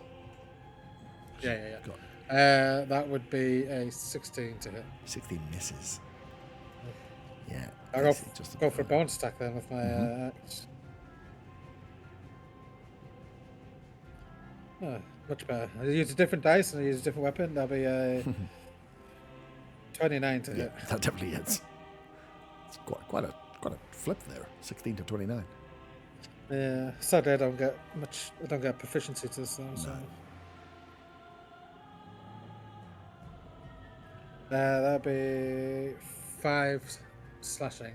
5 And I need a charisma saving throw. slashing. This is a plant, man. It's fully... Oh, I got that 20. Yeah, it's not paying that. You can't pay me. I'm a dancing flower. Nice. Von, you're up.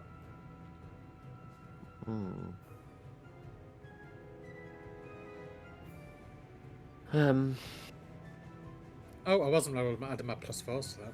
Oh, D4s. Yeah, don't forget your D4s. Shit. I did cleric 'Cause you stuff and missed- you forgot. Yeah, you did forget. Wow. I would have thought the shock of it happening would have been enough for you to remember. Because, yeah. I'd never forget. Well, you could have reminded him. Because you missed by 1 on the main hit. And you missed by 1 on the other hit as well. You got 15, right? I got, You got 15 on the disadvantage one. Yeah, 15 and a 16. 16 would have been a hit on the flower, and the 16 would have made at least a 17, so they both would have hit because you were 1 off on both. So roll the first attack damage, and then roll a. No, I don't think you should have it because you forgot my know, greatness. It's a DM's call. I'm happy to. No. Add it on because you were 1 away. You missed. You needed to hit a 16 on a flower. You hit a 15, and you needed a 17, and you hit a 16. I feel bad that 2 of your attacks you were 1 off, and you had bless. Oh, I could put bless on you actually. To be fair, have I got blessed? Oh no, I had it on like my quick access, and then I realised I don't need to quick access it because You do now. We're starting to bless I just work on the basis I don't do enough damage now, so I might as well make other people do damage. the cleric. Okay, so for attack against the flower, that would be 8 slashing. 8 slashing, nice. So against the flower, you attack the flower. You with 8 damage, you lob the flower off. Oh, nice. And against the base of the tree would be a 9 slashing. 9 slashing, nice, cool. Von, you're up. Don't forget your bless. Don't forget the bless. Okay, well I'll do the.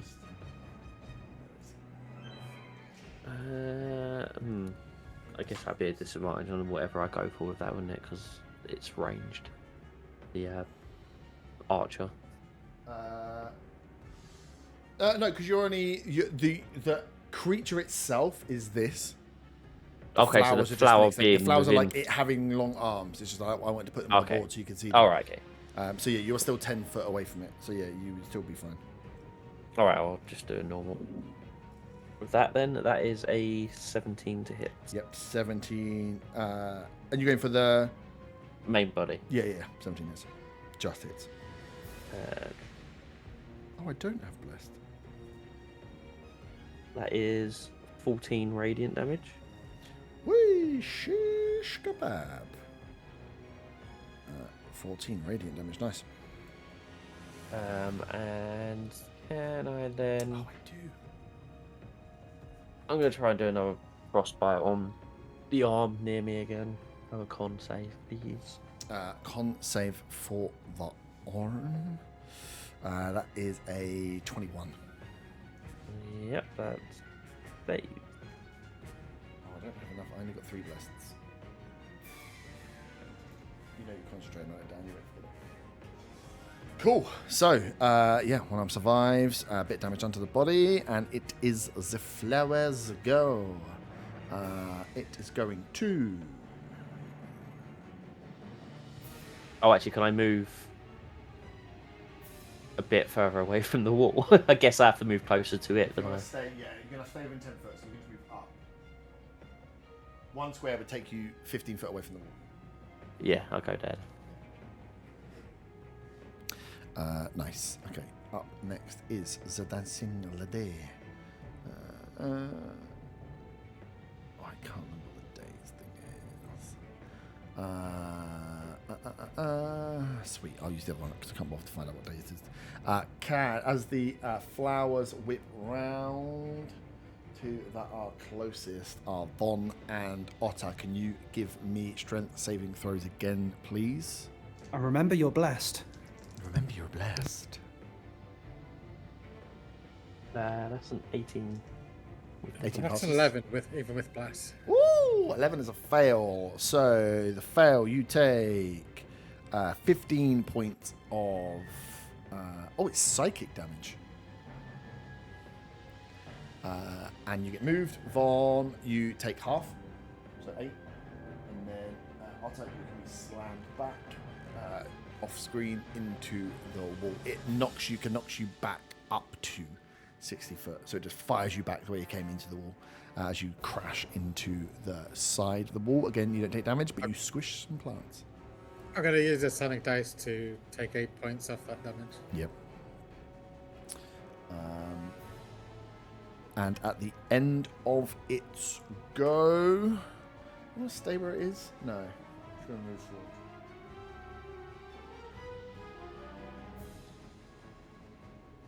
No, Oh yeah. go back. And at the end of its go, from the lopped off branch, a new flower grows. Fuck's sake. This is a fun one. Faywin, you're up. Brilliant. Yeah, it's brilliant. Thanks. How Appreciate that. How far? If I move, is it going to attack me? Who would know? You're within 10 foot of it.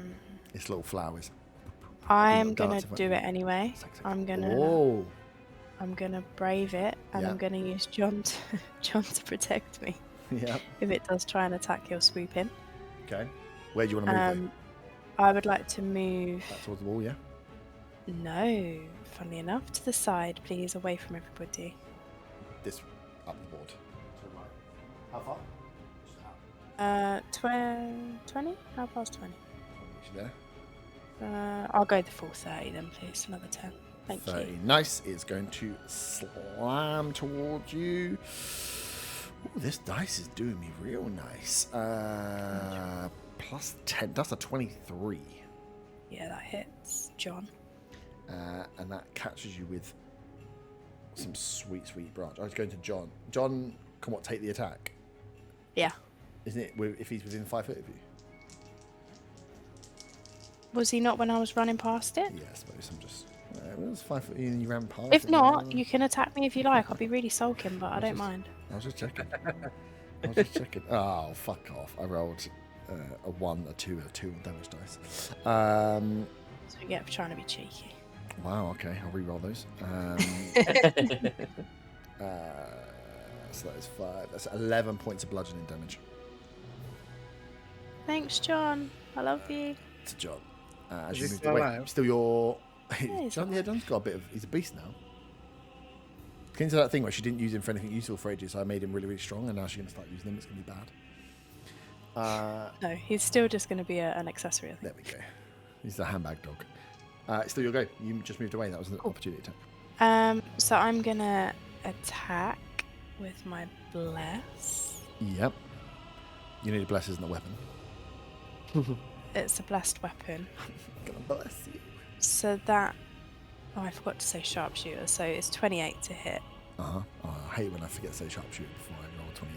Because I was thinking about getting my bloody bless Roll on your it. damage. So that's 9. 9. And then I'm going to sharpshooter this one, but I'm going to 9. also roll What'd you my... plus... When you sharpshoot, what'd you plus the damage? 5? I thought you plus 10 Yeah. to it. I Oh. rolled a 4. We got an extra no, I had- proficiency I at level had 11. Oh no, I didn't sharpshooter it. Did we got an extra proficiency at level 11, didn't we?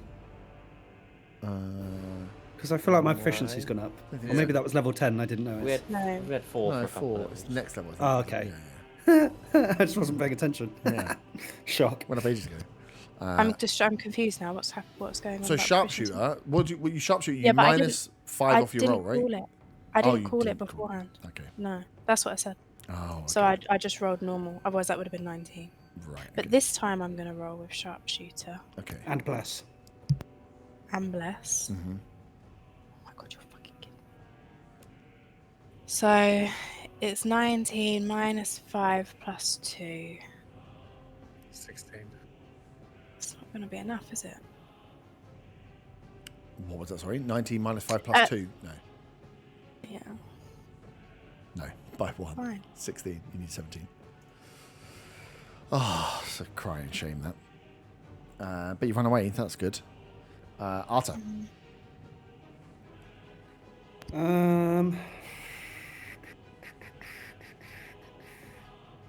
I mean, I do have a 6th level spell now, which is fun. Do I waste a 5th level spell against this small fry?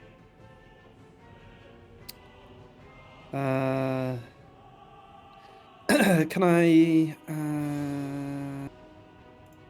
Hold your turn. Yeah, fair. Why is everything a con save? This thing's been doing pretty good on con saves. Yeah. Well, we'll do Destructive Wave anyway. Can I get a con save? Yeah. From everything that's an enemy within 30 feet of me. So Just wait, hold on. I might need to move forward so I get all the flowers.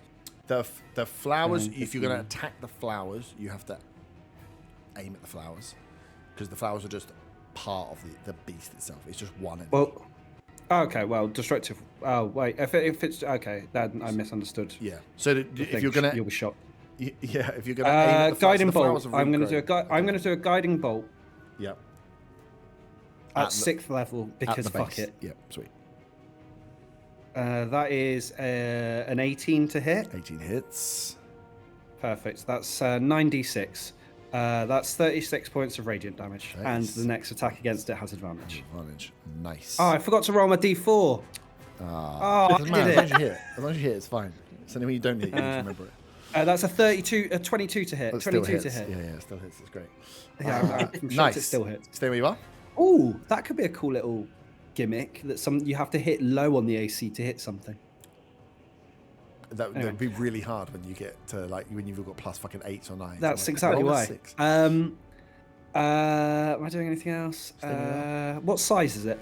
Large, huge. So it probably should be a bit slightly bigger than this. It doesn't mention anything about size. Can I have a strength saving throw? Are you trying to telekinetically move it? I'm going to push it back. 5 foot. I got that 20. Well, okay, then it doesn't. At least it wasted a nat 20 from her. So. I thought 2 nat 20s. And then, in the interest of the bless still being active, I'm going to move back 30 foot. Cool. I'm not running away. You run back. You find Zaga just taking a shit around the corner. Hey, this is my spot. Have you killed it yet? I'm doing the shit. You've really perfected the voice. Thanks. It's like he's here in the room with us. It's like I hear it in my dreams, and it torments me every night. Nice. That was lucky you moved. The only person close to a wall is Otar. Can you give me a D4 roll, please?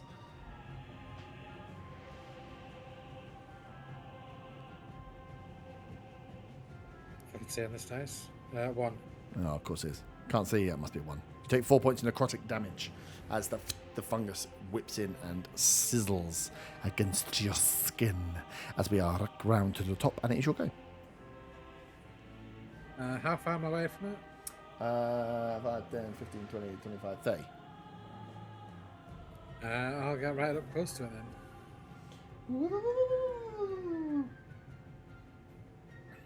then. Saying that my attempts to chop off the flowers is pretty much futile, I'll attack the base. Oh, giggity.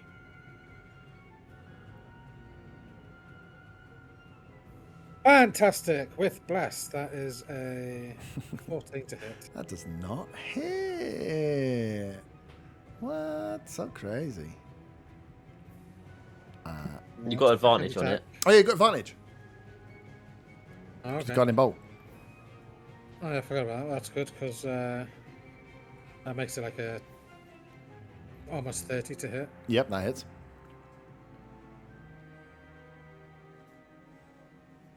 It's 8 slashing 8 slashing. damage.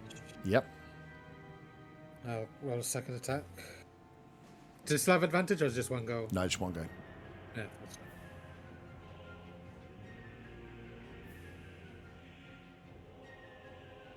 Fuck me. Nat 1 plus 4. So no, it's not going to hit. That's not going to hit. I'll roll my bonus attack. Yep. Action.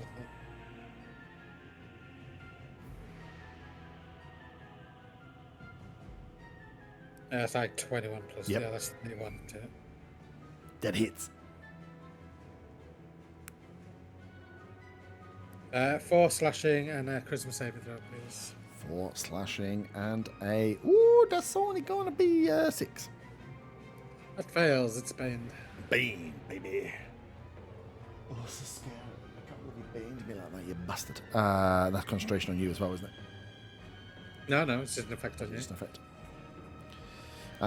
Nice. Von. I am going to move towards the middle of the cavern. Yep. Staying in or breaking range? Oh, using through reaction. How far? Full movement, I think. Yeah, 35. So So you've got 5 Um, minutes if you want to go further north. that's fine. Yeah.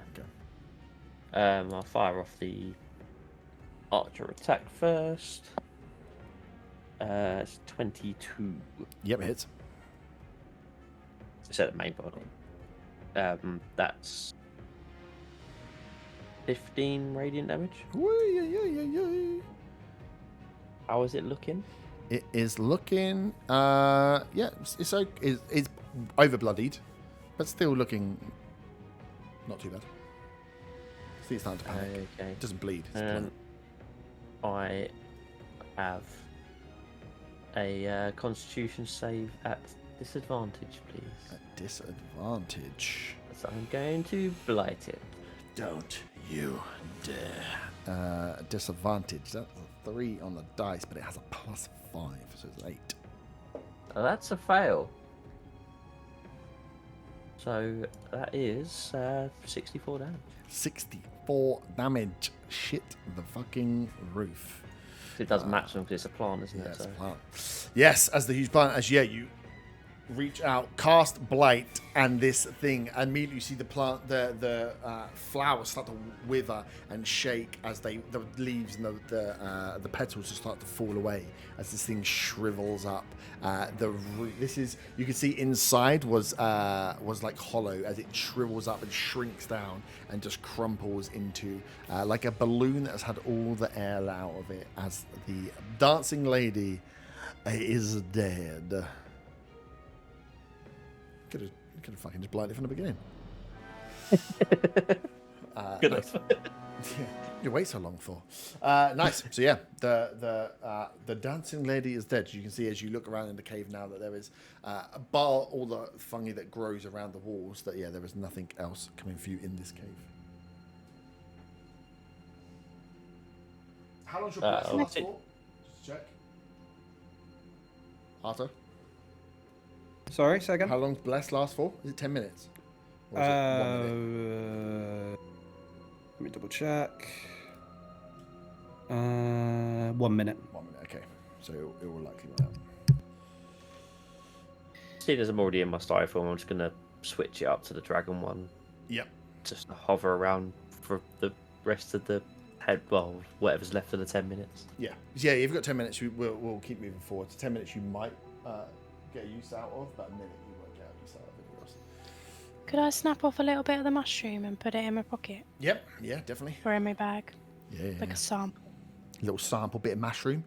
Definitely, yeah, you snap off, you can cut off a bit of mushroom. Yeah, you can see here now as the flowers lay inanimate, but it is like hollowed out. So you can see that this large base of this dancing lady was just like a hollowed out tube, and that enabled it to float and move so quickly. And inside it almost was like an upturned, what the fuck are those things called? Not the Venus flytrap. What's the ones where they hit like goop and they get the flies fall in the mouth, like that upside down. As inside this thing, you can see there was like the lining of the inside of the mushroom had this dissolving acid within it. How big are the flowers? Big. The whole thing was like the size of you, like a humanoid size, like The actual flower, okay. yeah. Imagine a humanoid size like toilet hole cover. You know the little ones, the knit ones used to have, but it's a flower. Mhm. That's what it's like. But Okay. it was the Can same I- size as you. Can I peel off one of the leaves and Mhm. kind of fold it up? Yep. And then I'd like to put it inside a handkerchief Yep. and put it inside my enchanted childhood book that I'm Yep. carrying around still. Uh-huh. And essentially, I'm Oh. doing a flower press so that I can give it to Bo. Nice. I'm sure he'll definitely love that. Do the walls still look like do the walls still look as vibrant as they were before? Yeah. Probably Yeah, better as you to get avoid close to the going wall, near as the walls. you get kind of close to them, you can see that that they're almost tracking, and there's a slight, almost like like the latticeness that is just moving constantly, and you can see it like reaches out a little and reaches back. So you again can see that it does look like this fungus was feeding off whatever's being thrown to it, and it was reaching out and grabbing it, and you guys being close, you could reach out. You could see where the areas that you were smashed into as well had been destroyed slightly, and the lattice is already starting to regrow over those areas. I found Andrew. I'll just blast at it and see what effect it has on it. Yeah, roll an attack. Might as well make use of this bless.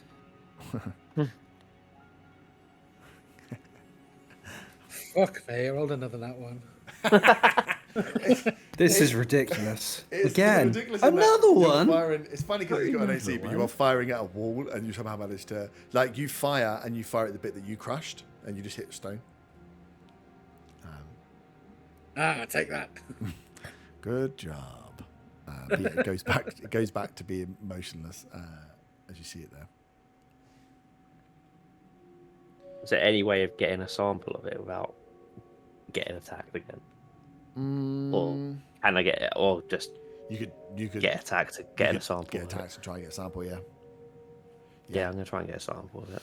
Yeah, if you know it's coming, we'll have it instead of because you were being smashed into it. It was getting just 3 hits on it, so we'll have it just roll because it's a roll to attack. It's not great. Oh yeah, I rolled a 3 on a dice. So you get close enough, and you see one of the lattice as it kind of like slinkies out, so it gets long and thin towards you, as it's almost like a snaking vine trying to whip. So you just almost tease it and torment it to get its full strength, and then you can just like with a knife just whip the end off. So you've got a sample of the violet. Yeah, so just put it down as a sample of violet fungus. Would you like to put it in my enchanted book? We could flower press it for Bo.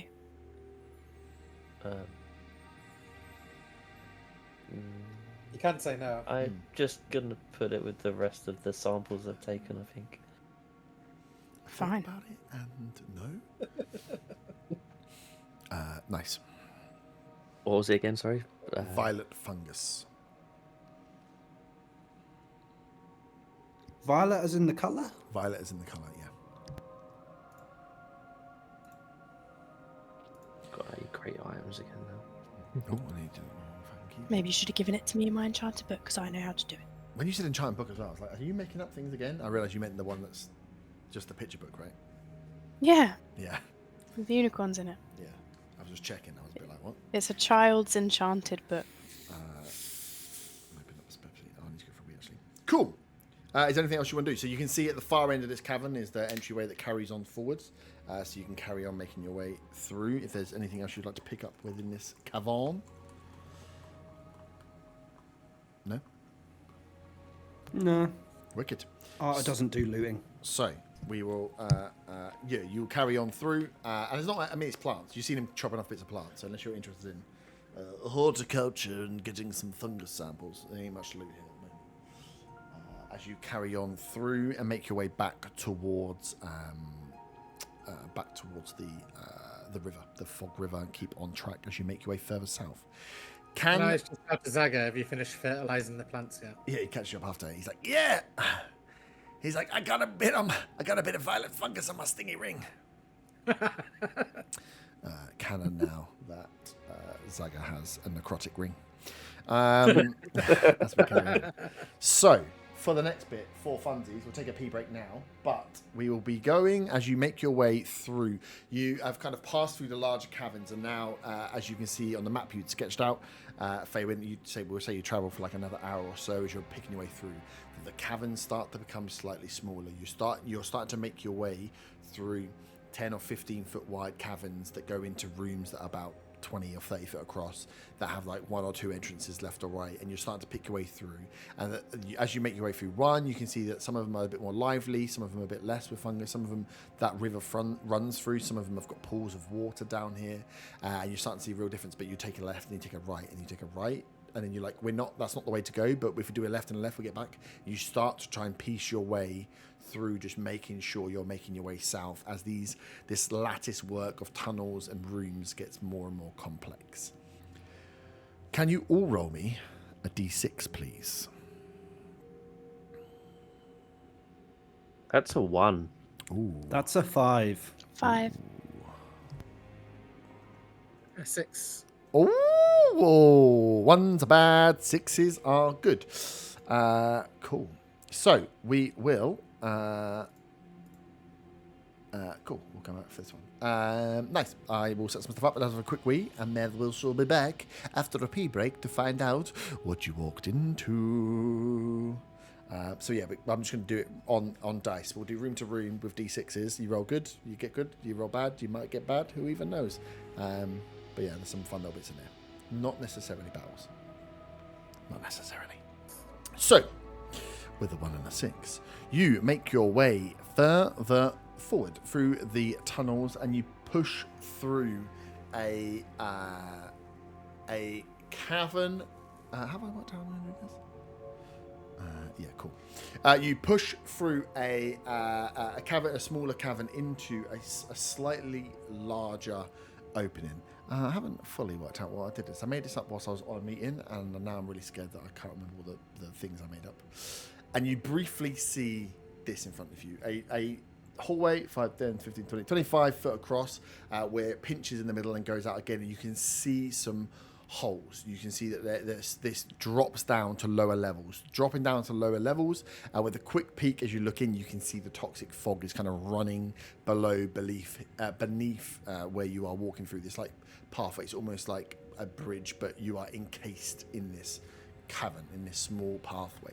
You can hear drips dropping away there, and as you step in, the first you kind of step in and you all just about getting this initial sense, you hear like what sounds like a ping, like a pop, and then all of a sudden this entire cavern lights up with the brightest light you've ever seen, and it completely blinds you. You all turn to shift and change. You spin around trying to get cover from this thing. Only bringing your hands up across your eyes grants you relief from the blinding white that just sparked out across the whole of this cavern. You cannot make anything out. As you look around, even your blind sight gets like almost double triggered. Imagine like turning the light on. Made me think of Step Brothers when they turn the light on when they've got the night vision goggles on. A bit like that. Like it goes on, you're like, fuck! You're trying to see blind sight, you can see invisibility. All of a sudden, this powerful, stronger than daylight, almost sunbeam-esque light pierces all of your eyes as you are here. You are essentially blinded by this light that's gone out here. Hang on, I've lost my mouse. Oh god, the age-old problem.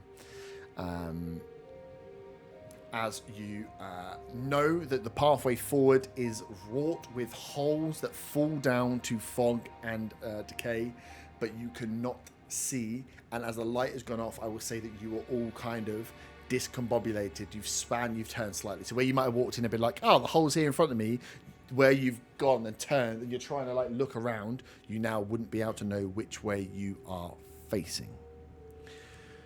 So, with your eyes gone, is there anything, before I give you some hints, anything you guys would like to do to help combobulate yourself in this narrow hallway where you know that there are pitfalls? Have we got enough time to just sit here for a little while? To sit still? Well, you can stand still. Might want to commune with nature and maybe use that in some way to guide us.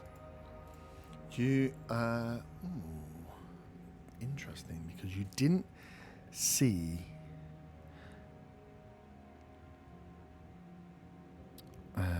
let me just see what it says, because I'm not sure there's much. It depends what it says by nature. Yeah, I mean, it depends if it's. I mean, does this area look like it's man-made, and there's not really any nature to it.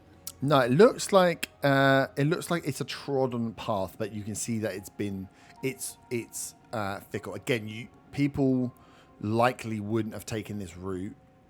The thick fog that is running through what is almost like a riverbed would have been the safest way to travel, right? But now that's sat there.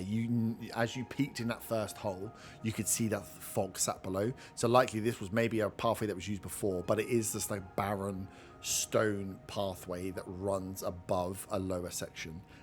The lower section would have more, but as you looked out, there wasn't much you saw in here. That it's not like overgrown with roots and plants and everything else. Okay. So you could. So yeah, it still would be a natural growth. I'm just trying to see, but there would be no plants in here, so it depends what you wanted to ask it. But yeah, you could potentially sit and wait if you wanted to do so. 300 feet, yeah.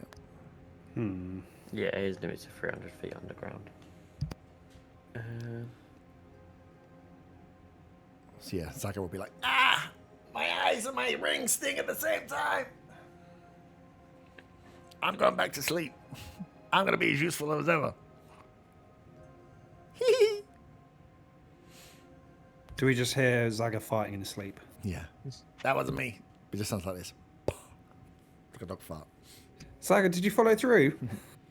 Maybe. Cool. So yeah, you are. If no one has at the moment, as you look around, you are just trying to. The only way you either keep your eyes closed, and that gives you some respite, but you can a bit like closing your eyes when the light's on. You can feel the light against your eyelids. You can have your hands up to cover yourselves, but your eyes as a sense are taken away from you. So any perception checks with sight are not possible because you can't see anything, but you can still use hearing or smelling if you want to, one of your other senses, for perception checks. I will use my smelling because I've got a keen nose. Okay. Definitely not corrupted, but actually, what do I need to perception? Perception. I was going to say if I roll badly, it's because of the wax used on the mustache. But I rolled a natural 20 plus 4. That's 24. Natural 20. The wax has got medicinal purposes. That helps me smell better. Ordinarily, I would have laughed and said, "You can't smell shit. You're in a cave. It smells like cave." But with a natural 20, I would say that you can smell the toxic fog coming up from the first hole. So, Arthur, you feel like you know with your sense as you would go to make your way further forward with a natural 20 that you could stay far away from the smell and you feel like you'd be safe. So your movement is Poison. Avoid poison. So yeah, you think you could smell. So what we'll say is if we just make it easy with your movement, if you are going for your full, you can choose to move an amount of feet based on your roll and your confidence of not falling in a hole. So the better you roll, the more confident. Within that 20, we say you can move your full movement because you can move around. It's whether you guys want to do anything together to help. But yes, that's how we'll be doing is you roll based on your roll. You give me a number of feet you'd like to shuffle forward, hoping you've gone in the right direction. If you've gone in the wrong direction, you can hope that maybe you don't fall in a hole. If you do, then you could be falling into toxic fog, which would be bad. So Arta will say, foolishly or bravely, depending on how you look at it, you go first. Nat 20. No, I don't. Knowing it's toxic fog, I don't want to go first. So can I not just get John to go because he can fly? John can't see either. So would you want him just to fly in a straight line and hope he doesn't fly into something? Because it's not. I suppose it's not just holes. Like toxic fog comes out of the holes. Yeah. So each of the holes you'll go in. The holes are what you want to avoid, but you can't see the holes. The holes are just there because I had a map and it's funny. But if you're going to say, John, can you just fly? John can fly, but John needs to be without his sight. How is he checking that he's not flying up into the ceiling, left into the wall, or down into a hole? Because he can't. He's got nothing to see. John is probably safest on your shoulder as a bird. His ancestors were actually bats. You fall down the hole. John dies. Ancestors were bats. Yeah, Alright, you can look at what you've stone. got. You can look at what you've got skill wise. I would say, yeah, if you wanted to, Arthur, you could with your smell. You can go. The rest of you could use other perception checks to guess. But we will say this is a gambling game, so there will be DCs for depending on where you are and what holes are coming up. Based on your roll, you can say I would like to shuffle so far feet. You know, the better the roll, you can probably go further.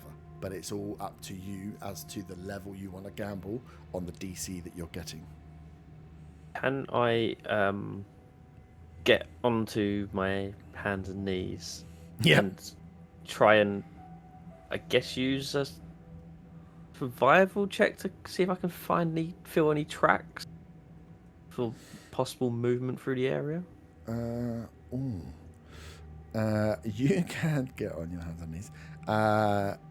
Yeah. You can use a survival. Give me a survival check. Sorry, I'm writing out. That is a 24. 24. You you get down to filth track. This is a pathway that hasn't been trodden that much before, and you could see why. When the initial view you got of it is this is a very unstable walkway, but your choice was this or dropping down into the fog and walking through the fog.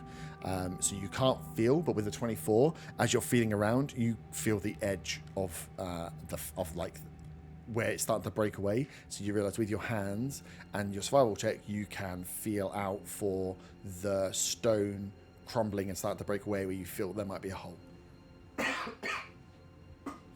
So based on 24, how far would you like to crawl on your hands and knees? So I guess I would crawl my hands and knees sideways while feeling along the edge of the hole and hope that I'm moving in the right direction around it. Say 15 foot. Yeah. 15 foot. And let me just move this here.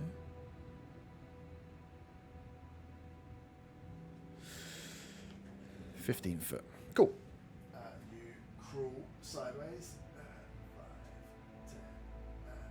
No, we'll say you'll be 5 away. You'll be 4, 5, 10, 15. So you make your way forwards 15 foot. I should have redone this in some sort of initiative order. We'll just go down the line. Arthur smelt well and decided he didn't want to go, so we'll just go down the line that I see on screen. So Von, Otter, Faywin, Arthur. I really should have gone first, considering I knew of the dangers. And Yeah, it's you almost did. like someone suggested, but I backed out. I spent too much time. I was like, oh, you got that 20. Do you want to move forward? And you were like, yeah. No. I was like, okay, well, hopefully you roll another one. Otter, you are blinded. You hear Von start to shuffle. Is this essentially like in rounds, like 6 seconds? Yes. Depends what you want to do. We're a bit loosey-goosey with it. This is more that you've been blinded. You don't want to fall down. My thinking was to use Shadow of Moyle Yep. within 10 feet to me. If it's bright light, turns to dim light. If it's dim light, turns to dark. So if I cast out myself, will I be able to see? You can try. Within 10 feet of me. I'll try that. Cool. So you cast Shadow Moil. Within 10 feet of you, you can see slightly, but this is not like bright light, like sunlight. Where is it coming from? Where is this light even coming from? Is the question. Yeah. I will say that how long does Shadow Moil last?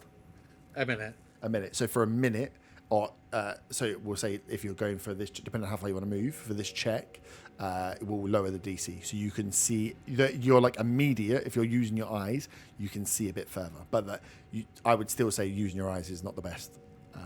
Yeah. So yeah, it will lower your DC because you can see the immediate danger, like right as it's falling up to you. But yeah, as you cast it, knowing that it shuts off light, doesn't seem to shut off this light. I'll just go for perception check, I guess. Try and with this lessened light slightly to try and see where the holes in there. Yep.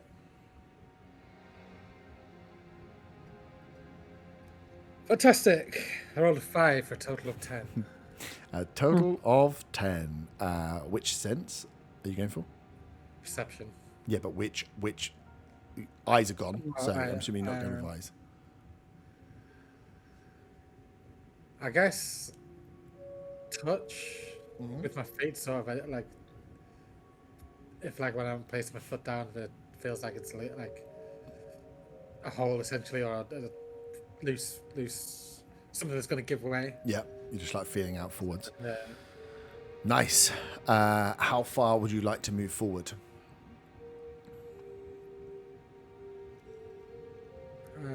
You know what? I'm just going to go the full movement. You're going to get a full movement? Yeah. Okay, cool. You roll a dexterity saving throw. You walk into a hole. You're on a 6 I'm on your rolling perception. shit tonight. That's 10. 10. Nice. You roll, you walk forward, you fall down into the fog. It's even your sight will come back slightly as the cavern is shining light down here, but you will fall directly into the fog for a 10. You take... so you have disadvantage on strength and dex checks. And you take. Where's the damage? Where is the damage?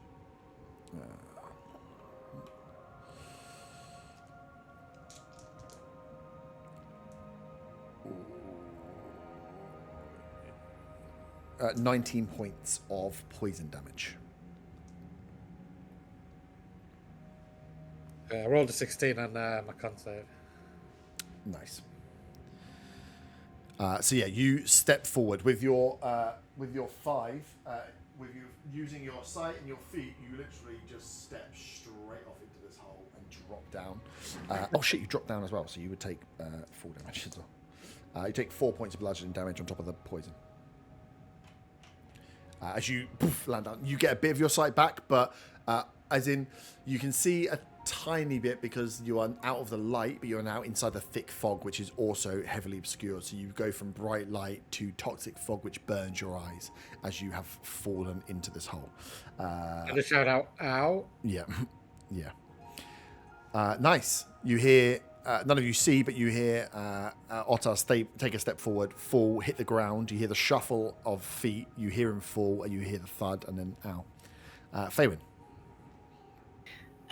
Can I do some sort of check to see if I know what could be possibly making such a fucking awful light? Yes.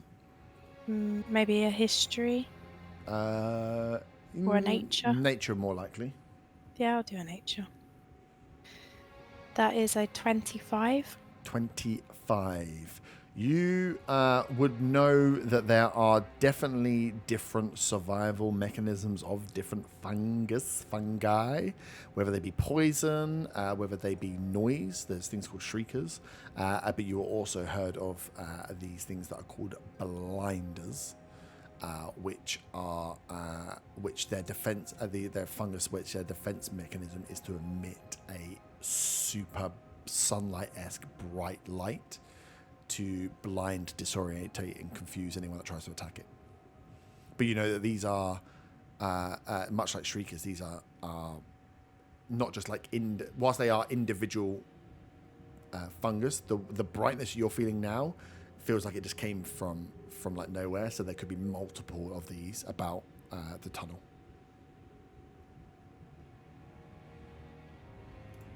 So you would take from that you didn't, you like these things.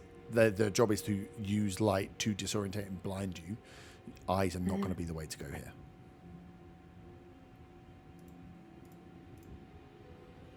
Okay. Do I chat to him? I'm going to cast Speak with Animals. Jesus, no, I'm not. I'm going to cast Speak with Plants.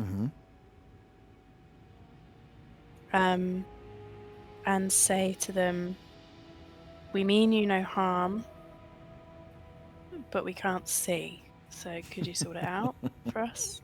We're just trying to pass through, but we're not going to hurt you. Give me a persuasion check. No, Lord. Yeah. Can we get a deception check as well? Yeah. We're not gonna hurt you. We just want it sorted out. I'm just debating if I want to do it. There's not even any point.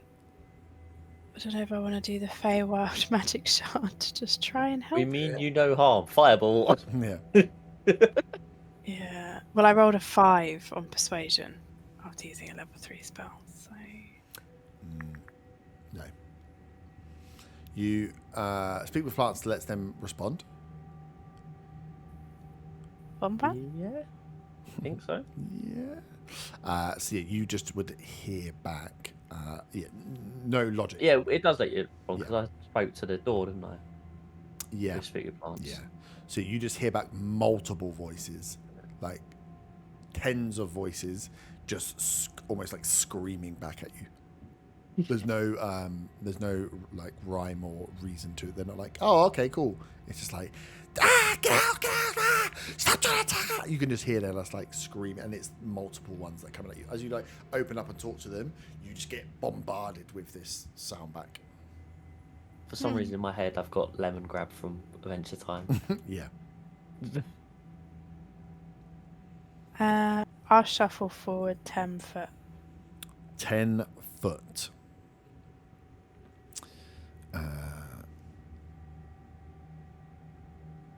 Join me in the hole. Yeah. You were like, I'm gonna try and speak to them. I'm gonna do nothing else. I'm just gonna walk forward. 10 foot. I feel like them screaming at me is disorientating me a little bit, so I'm just sort of trying to step forward to. Yeah. Can I determine? Well, actually, I suppose with speak with plants, it's not directional, is it? When they're speaking to you, it's just in your head. Yeah. But you would hear so many voices that it's just like an echo, like it would just be a wall of sound and force from you down this tunnel. Okay. Cool. Fucking 10. 5. Good job, Arta. Thanks.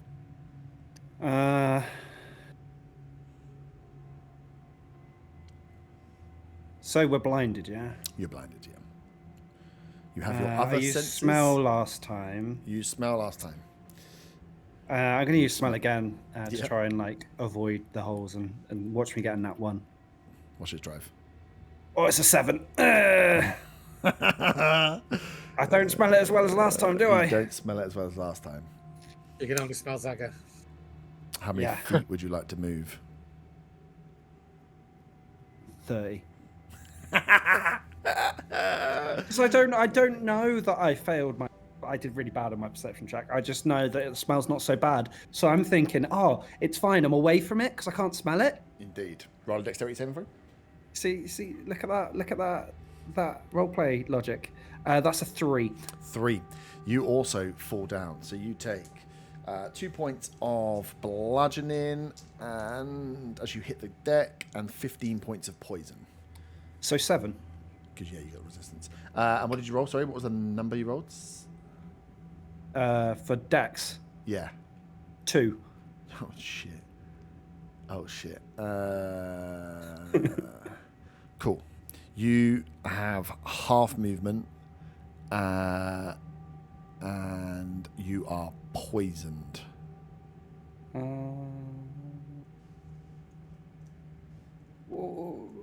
Oh, hold on. Is my saving throws con saving throws or just saving throws in general? No, actually, Just wouldn't have been saving throws. poisoned until I got in the hole, so it's right. Yeah.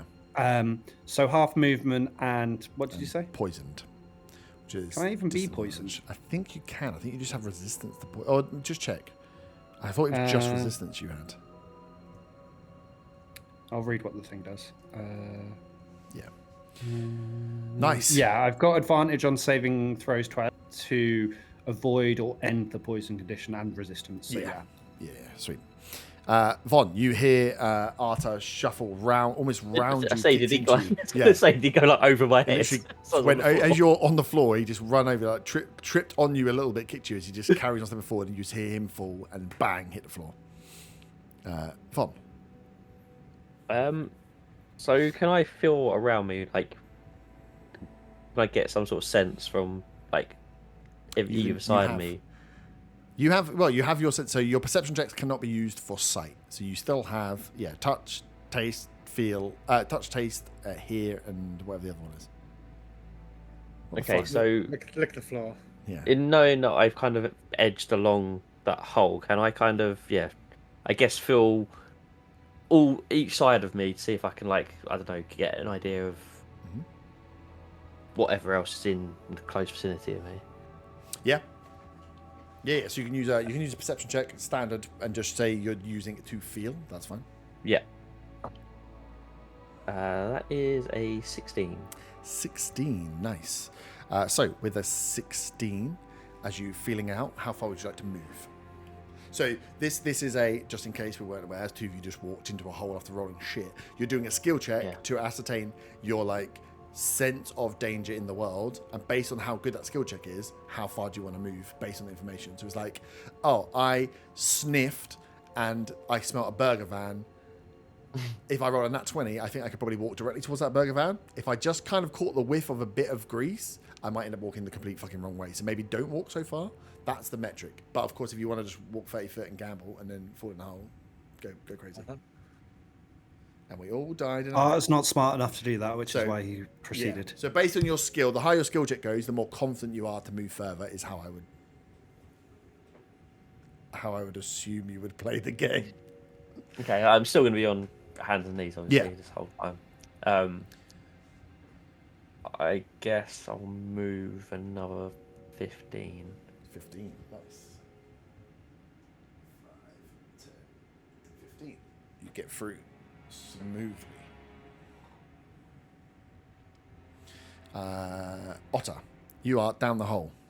You have disadvantage on strength and dex checks. You're going to need to roll a strength or dex to pull yourself out the hole, or you can stay in the hole and walk through the river. Right, just before I go back to, I shout out hands and knees. Like, crawl. Don't walk. Crawl. I shout out head, shoulders. As you breathe in again, take more poison. So essentially, I'm in like where the river is, and that runs underneath this path. Yeah, you've fallen 10 foot down, so you can see the bright light in the hole above, and here you can just like, because that light is so bright, it's kind of shining into the fog, so you can see where you need to jump. It's like almost like crossing ice or falling into ice. You've kind of fallen through, so you could stay in here and just chunk forward. It's a thick tunnel that runs through, but you know that this is toxic and you've taken damage from it. Or you can jump and pull yourself up and carry on. I'll try and jump and carry on, I guess. Mm-hmm. So you give me a strength or dex check, not a saving throw, an ability check. No, it would be a strength. What am I on about? Strength at disadvantage. You're pulling yourself out of the hole. It wouldn't be dex. You can't dexterously get yourself out of the hole. Is it a straight roll or is it like athletics? You can use athletics. Still at disadvantage.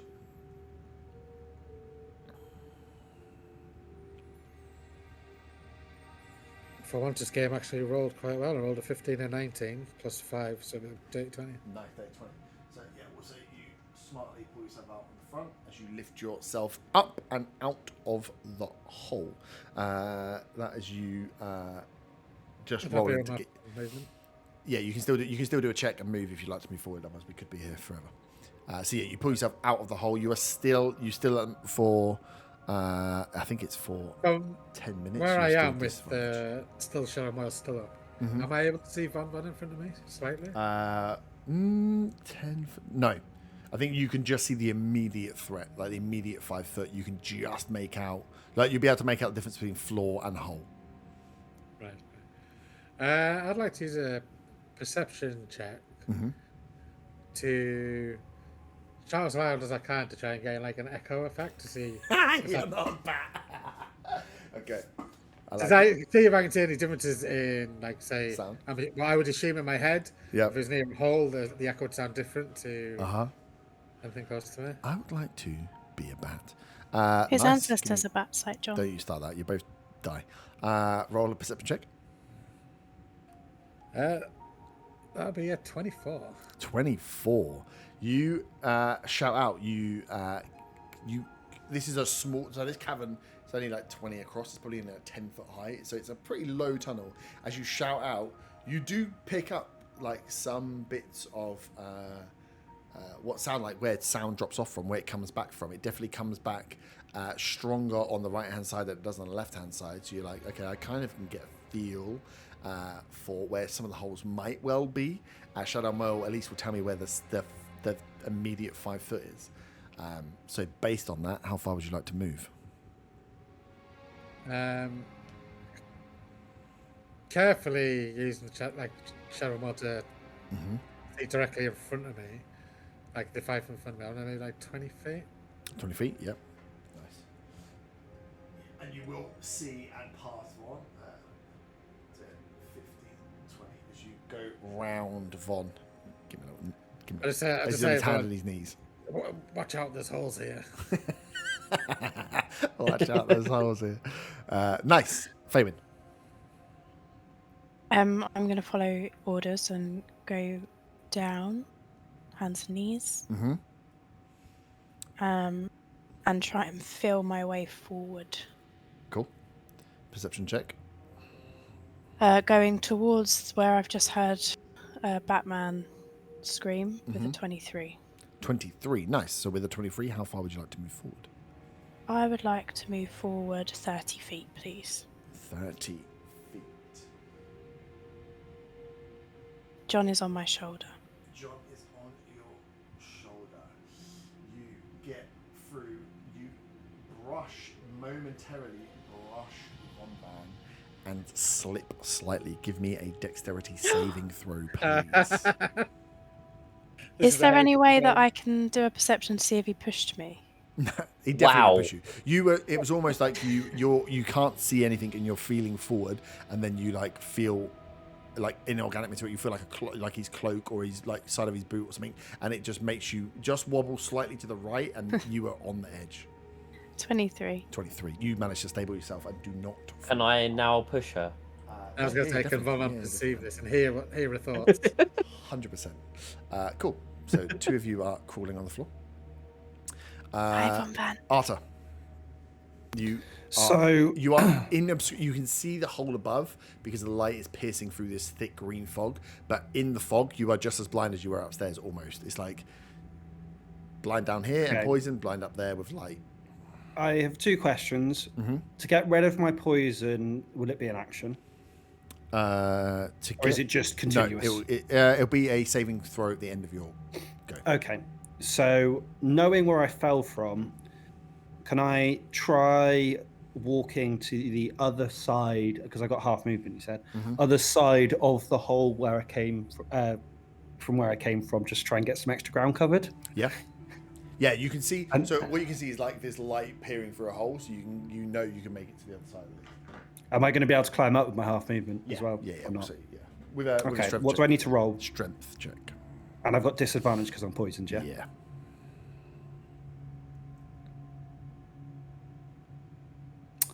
Well, that's a 21 and a 5. Oh. Damn. You scrabble up, but don't make it. As you pull yourself up, the rock that you're holding onto just cracks as you fall back down to the ground. 5. You had any athletics to talk about? Oh, yeah. Well, I rolled an 18 and a 2. So at the end of my turn, I do my poison check. What's the poison? Well, you fall on your ass, and because you fall on your ass, you take you won't take the fall. You take 4 points of bludgeoning, and you're going to retake. Do I not do my save? Well, no, because you climbed out of the fog, and then you fall back into left the fog. You left Okay, it. yeah, sorry. Even if you I went that being high. in the fog for another round, you will take damage from the fog. Okay. So it's 15 points of poison damage, which you So 7. Yeah. Now you can do your save. Oh no! I typed 7 instead of -7. You're dead. I don't know what I had. We'll just round it down to something like 75. Okay. That would make sense. I'm hoping you. haven't lost that much, but No. it was. I was something in the like high 80s, but I don't know where. So we'll just do that, so it's not cheating. Burn. Roll a con save. Oh, I still do my con save. Yeah. And I've got it with advantage because it's poison. Yeah. That is a 6 and a 6. Wow. A 6 and a 6. So you that's as bad as you rolled last time. So you are still half movement and still poisoned. So still at disadvantage. I'm gonna die in this fucking hole. That would be so funny. How funny. How did you die? In a really simple, just little calculation thing. Nice. So Arthur's still down the hole. Back to the beginning. Vaughn. Oh, you're going to crash into each other. Question. Yep. If I'm flying / hovering, Mm-hmm. can I carry someone? No. Okay. Because you're not... You'll be picking up someone that's the same. So you'd have to be bigger sized to be able to carry someone and hover. Because it'd be half movement if you were carrying someone. I think your fly is just... You'd be brought down. Are you rolling for Zago with this? No. I was just leaving Zago behind. Yeah. He's following along. Someone put him in a knapsack. He didn't realise he was just holding on to Feynman's coat the whole time. Just stick him in the bag of holding. Yeah, I couldn't be bothered. Because as funny as it would be to have him fall and die, it also would be funny. I'm giving him a piggyback. You give him a piggyback. Well, either way, then I'm going to starry form dragon Mm-hmm. Yep. and lift myself off the ground You and can't just fall in carry the on. I'm going to move my full movement in the same direction I have been heading, Okay, cool. hoping that it's the right direction. Give me a perception check anyway. Okay. Ooh, that's a 27. 27, nice. Cool. So you your favour, Yeah. you float across and then you touch. You just hovering. You're just trying to keep base. You cannot, whereas you're flying, you cannot fall in the hole. As you fall across, as you float across the hole, I say you were 27. You get drips on your head, like water droplets, and then you are aware that you can hear the sound of water droplets dropping. You can hear that every so often there's water that's dropping down into the fog below. But yeah, as you float through them, you realise you get dropped them on your head, and as you're like, oh, what the fuck, thinking it might be poison or something, it doesn't hurt you, but you realise you can hear the sound of water droplets. I will shout that out to the others then, to listen out the water drops. But yeah, you make your way over and you can't fall in the hole. So yeah, you float across. You feel yourself as well as you go over it. The change in like the floor disappearing away and the fog coming up. You feel you feel like the change in air as you kind of float over. As you realise you have floated clear over a hole as well. Otter.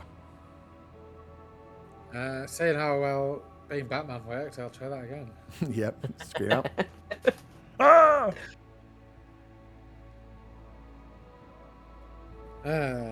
Yes, I rolled a 5 for a 10. Nice. Out and out again. 10. You scream out and you're like, I'm hearing a lot of holes. How far would you like to move on that echolocation? 10 feet. 10 feet.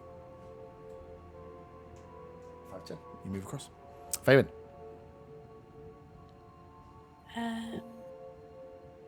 My lights are way.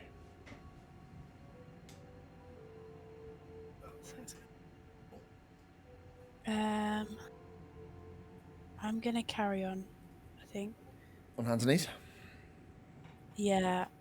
Perception check for feeling. Pardon? Perception check for feeling. Yeah, but also the Faven sound. doesn't have any feelings.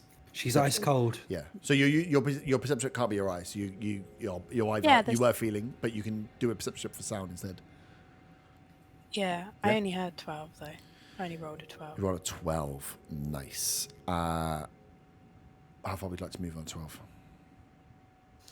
Not very far, honestly. Maybe 1 block. 5 foot. Yeah. Okay. Move 5 foot.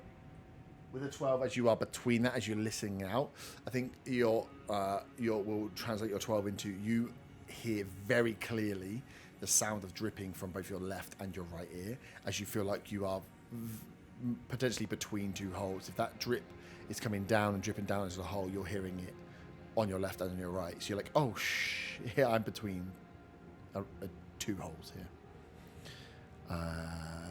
Arthur. Climbing out, or are you going to die? So if I stay here, I have to take poison again, but there's a chance I can heal from it, yeah? Yeah, you can still heal. You just know, you know if you finish your go in here. If you spend time in this fog, you're taking damage from it. Yeah, I'll stay in the fog. Fuck it. I want to try and heal this poison, because if I can heal the poison, then I might be able to get out in turn. Yeah, so well, with your movement, we can say you're climbing up and moving. I'm not taking it as an action, so you could try and climb up first if you want, and then heal. Or Yeah, but then if I fall again, then I'll take the full damage and poison, and I'm doing it at disadvantage because it's a check. True. So I'm just gonna kind of yawn. No, I'm not gonna yawn. That's breathing in the poison. Yeah. I'm just gonna stay where I am and say, "Tell my family, No, actually, no. Don't tell them anything. This is embarrassing." No, he's got. You're just going to sit in a hole. He's literally adopted. Are you saying that adopted people don't have families? Wow. No, that's not what I'm saying at all. You have that conversation whilst you're dying. So you roll. What did you do? You did healing on yourself. I'm not doing anything. Oh, you're just staying in the hole. Yeah. Wait. I'll take my poison damage and. Oh, okay. Wait. So you're not going to do anything with your action. You're just going to stay and take poison damage. Yeah. Okay, cool. And I'll heal myself later if I need to, or use my potion of vitality. But you know you can't move. You're not moving. Yeah. Okay. I'm just checking that you I'm at the side. I'm at the side of the hole where I want to be. I just don't want to climb it. I don't want to climb it if it's I've got a bigger chance to fail. Okay. 12, 18. That's 21 points of poison damage. As this one stings. This was a terrible idea. Stings a little more as you've been in it for 3 rounds now. It's fine. I have so many spell slots left.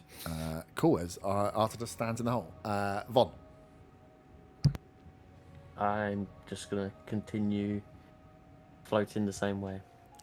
Cool. Give me a perception check anyway.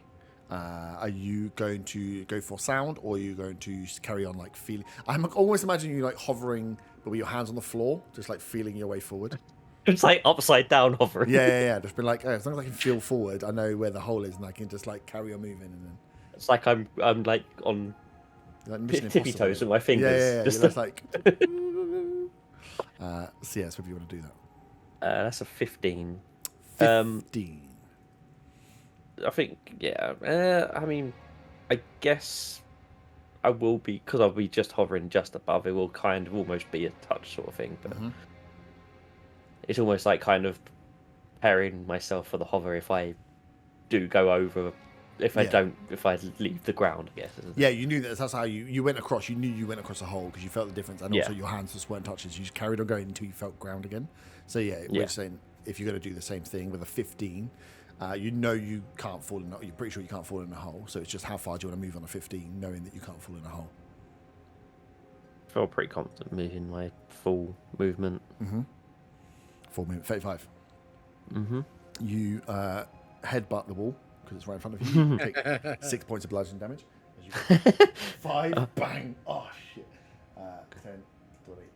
Sorry, what am I now? 5. That was like 10, 15, 20, 25, 30, 35. In a straight line as you come out, you then again realise you float up over a hole as you are fairly close to the end. Otter. Batman. I will shout out Echo and try again. Cool. Give me a perception check.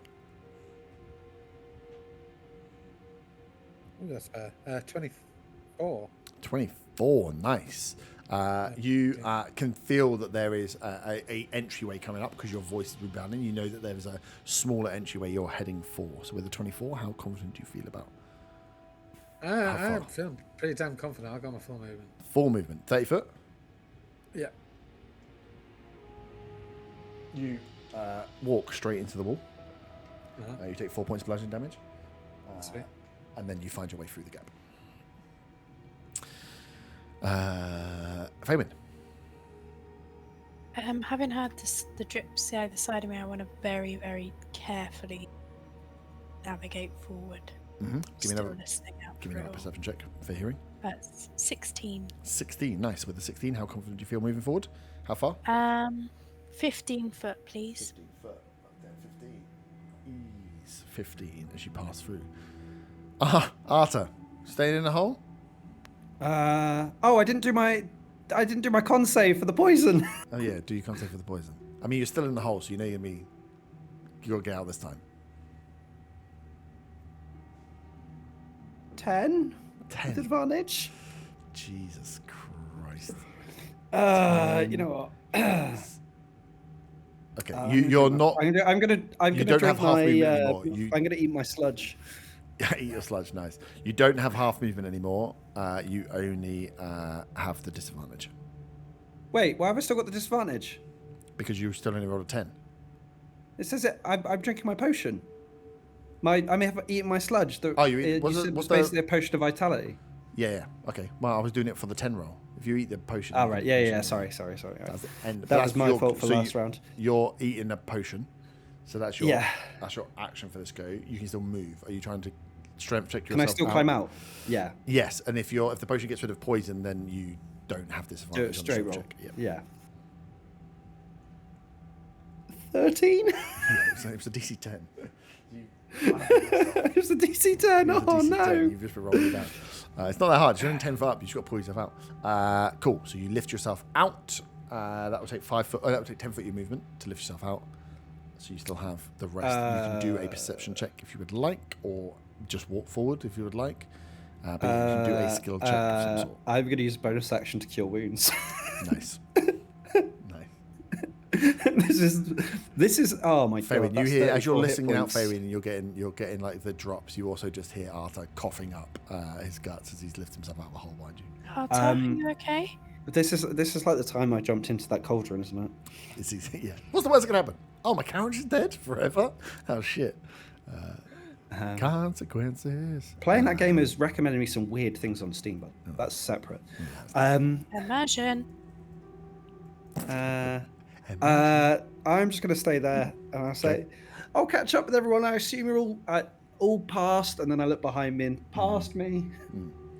Yeah, Zaga's got for easy. Zaga worked out the game well, Ellie. Von. Okay, I am actually going to move back, turn around and move back a little bit to where I can find the edge of this hole. Yep. That I'm currently over, and will yell back to the rest of them,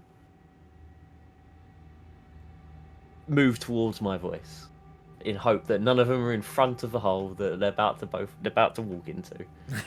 Because I know where this hole is, so I know if they come up to me and not past me, they won't go into this hole. You're feeling, and then you float it out across, and now you're going to blindly turn. So I don't know if you ever tried to do a 180 whilst blinded. Yeah. Roll a d4 for me. A He shouts D4. as we all walk into the hole. D4. That is a 3. 3. You crawl and find the edge here, and then you shout out that way. Follow my voice. You shout it towards the south. But you I rolled a 19 on the thing. Oh no, on the what? On For your the check. touch, yeah. So the touch is fine. If you want to move forward, if you're just moving, you were just moving there to say, follow my voice, because you've gone, I just want to find the edge. You've come to the edge and then said, follow my voice, but you just shouted it at this wall. They're still going to hear it, but you don't know what. Yeah. You believe you're here. Okay, yeah. But you're actually here. Yeah, that's fine. So yeah, if you then roll a perception check, and then want to keep, and you want to still move, then yeah, do that. So what was your roll? It was a 19, but I think the idea that I was having is that I'd stay there so that they don't go past me into the hole. So I will stay there. That's what I thought you were doing. Okay, cool. Yeah, of course. You're hanging on. You're like holding on to the edge, assuming that someone's going to walk into you. You better stop them moving. Otter, you hear Vonland shout from in front of you, but yeah, slightly off to the right. But yeah, you hear him shout, "Follow my voice," and you're like, essentially, you're like, "I'm walking that way anyway, dickhead." Okay. Also, Von, you've heard behind you Otter just shouting his echolocation call. Hey, rolling perception to hear for Von's call. I rolled an 11. Mm-hmm. Now, the way I'm thinking, that's a 4-ish roll, which means I'd be confident in Von. So I'm going to walk 25 feet straight on. Well, deck save. You will walk straight off the edge. I thought you were getting there. You were like, poorish roll. I'm going to walk 5 foot less than my maximum. No, but that's what I'll be thinking. I'm Right. confident in Von's thing. That'd be a 14. 14. You stay. You scramble off and manage to stay on the edge. But you can I shout back to everyone? Ignore Von. Yeah. Von, you hear from like your back right the sound of the voice of Otter. So in your mind, he's like here. So how the fuck is he? What? He's calling from the hole back at you. So you realise you're discombobulated. Fabian. I am going to still listen to Von Bat. Mm-hmm. Perception. With a 22, and I'm going to move my full 30 foot. Nice. With a 22. You move your full, using your hearing, you move your full movement. Von Bat? Yeah, as you come through, you can hear Otto kind of scrabbling in front of you towards the edge of the hole, and you feel like you're in the same space as Von, at least. Otter.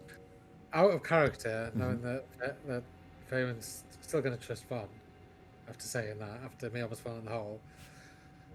Out of character, I just wanted to walk straight forward. What, push you in the hole? Well, no. I step to the side and trip her up. Otter. I'm going to get on my hands and knees. Yep. I'm going to touch forward 5 foot in front of me, and that's as far as I'm going to move. And I'll see you guys at the end of next week's session. Next week's session. Von.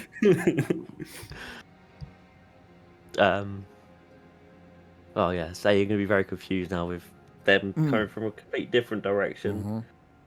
I did say your name when I got there, so you'd know which Yeah, direction. but for Von, he thought he was here, so you guys are calling from like over here, but you should have been coming from over there. So he would realise that something's gone wrong. So I guess I'm going to head towards their voices, just to kind of get an idea of this hole. Mm-hmm. Roll, perception for either feeling around the outskirts of the hole or the sound. That's a nat 1. Nat 1. What could possibly go wrong? You hear them come in, but it doesn't make sense. How could they be here? They can't be here. So how are they there? So based on your nat 1 and being completely, at least you're holding on to stone. That's good. But how far would you like to move? When I said, I guess I move in the wrong direction now, aren't I? Yeah, well, yeah, it's how far you want to move. Which way you think moving? Yeah. 10 foot. Mm-hmm. Nice. So yeah, you want to go towards them, but you missed it. Yes, 10 foot. So you will bash your head. I mean, I rolled nat 1, so I don't even know which direction they're in. You don't. So roll. Well, you would have tried to go towards them, but you are also facing the wrong way. So you thought you would be going safe back towards the hole. So I think you'd go forwards, slightly towards them, and then twat your head on the wall, take 5 points of bludgeoning damage. What speed am I going into this wall? Real fast. It was a really sharp, pointy bit, and you're pulling your fingers towards it, so you almost just poof. What would have been shin height is actually face height. Von. Otter, sorry. So I'd have known I almost... You would have known you just fell in, yeah. At this point, I'm going to do what Von was doing, get my hands and knees. Yep. So have my hands on the edge of the hole, at the stone, and try and feel my way around, guide myself around that way. Nice. Give me a perception check. Ooh, that's a nat 20. Nat 20. With a nat 20, how confident do you feel moving? Pretty confident. 30 feet, please. Nice. 10, 15, 20, 25. You get round the edge of the hole and you feel that you are safe, so until you come out here. 5, 10, 15, 20, 25, 30. Yes, you get towards the end. You can, as you're like trying, I mean, you have been using your thing to try, you're like, the person that you tell don't look at the sun, you're like, yeah, but if I just look at the eclipse through my fingers, it's all right. So you've been persevering with your eyes, even though it's ridiculous. You can see that the brightness is starting to die out in front of you. You feel like you're close to getting something's either covering or the light is stopping about 5 or 10 foot in front of you. I'll just shout back to everyone. Yeah. I think I'm near the end. And I'll use my bonus action to second wind. Yeah, that's okay, nice. Faywin. I'm now going to follow Ottar's voice. Mm-hmm. Into the hole! Yeah, that's great. I have rolled a 23, so I'll go to my 30 foot, please. 30 foot. Nice. You step 5. Feel the edge 10, 20, 15, 20, 25, 30 as you get up 1 square behind Ottar. Good. Can I see him with the light sort of dimming a bit now? No, because all you're seeing is like a darkness in front of you where the light is so bright. So all you're seeing is the same thing he's seeing, that in front, the darkness of the cave is coming back. Does he smell from being in the hole? He not any more than you would have that lingering smell of like sulfur in the air anyway from the fog. It's like Like a wet dog smell. Not any more than he would not any usually more than he smell. would normally smell. Yeah, Arthur. I can prestidigitation. I smell lovely. Yeah, you can do it. Given the confidence that my last 5 foot got me, Yeah, and to not derail the rest of the session, yeah. I am now feeling more confident, and I want to go back trying to smell my way away from the hole. Nice. Give me a perception check. Dirty 20. Dirty 20. How confident with Dirty 20 do you feel on smell? Very confident. Full 30. Let's go. Nice. Full 30, not quite enough. You bang into the wall, but then you do get into the hole. You take 2 points of bludgeoning damage as you headbutt and then feel around the corner, just on this little corner here. But you make it 30 foot. Von, you are up against the edge of the cave, completely now lost. Not sure whether you've hit this wall here or this wall here, but also how are they here? And maybe you're hearing that they might be over here. So you have gone like full... They've spun you around with a blindfold on. You thought you were here, but now you have no fucking idea where you are. Almost like you'd be starting to panic. Carried on going. You should have just carried on. You'd be starting to panic now that you actually couldn't place where you were. You were very confident and you got very far, and now you haven't got a fucking clue where you are. I mean, I'm going to try and judge my hearing of Ottar saying I can see it getting darker, and hope that guides me the right way. Yep. That is a 23. 23, nice. How far do you want to move with the 23? I'm going to move my full movement. Nice. 15, 20, yeah, you would bump into him. 5, 10, 15, 20, 25, 30, 35, yeah, cool. You would almost bump and brush past as you go past Ottar and Faywin as you step through, and your sight starts to come back as you kind of passed by the sun booth that you were in. As it takes you, your eyes are starting to adjust now as you can feel there is no like direct light blinding into them. We're back around the top, aren't we? Otter. Oh, yeah. Otter and Faywin, you are so close you could just step forward and you'll be out. You're close enough that there's no rolls here. You're like 5 foot away. Arthur.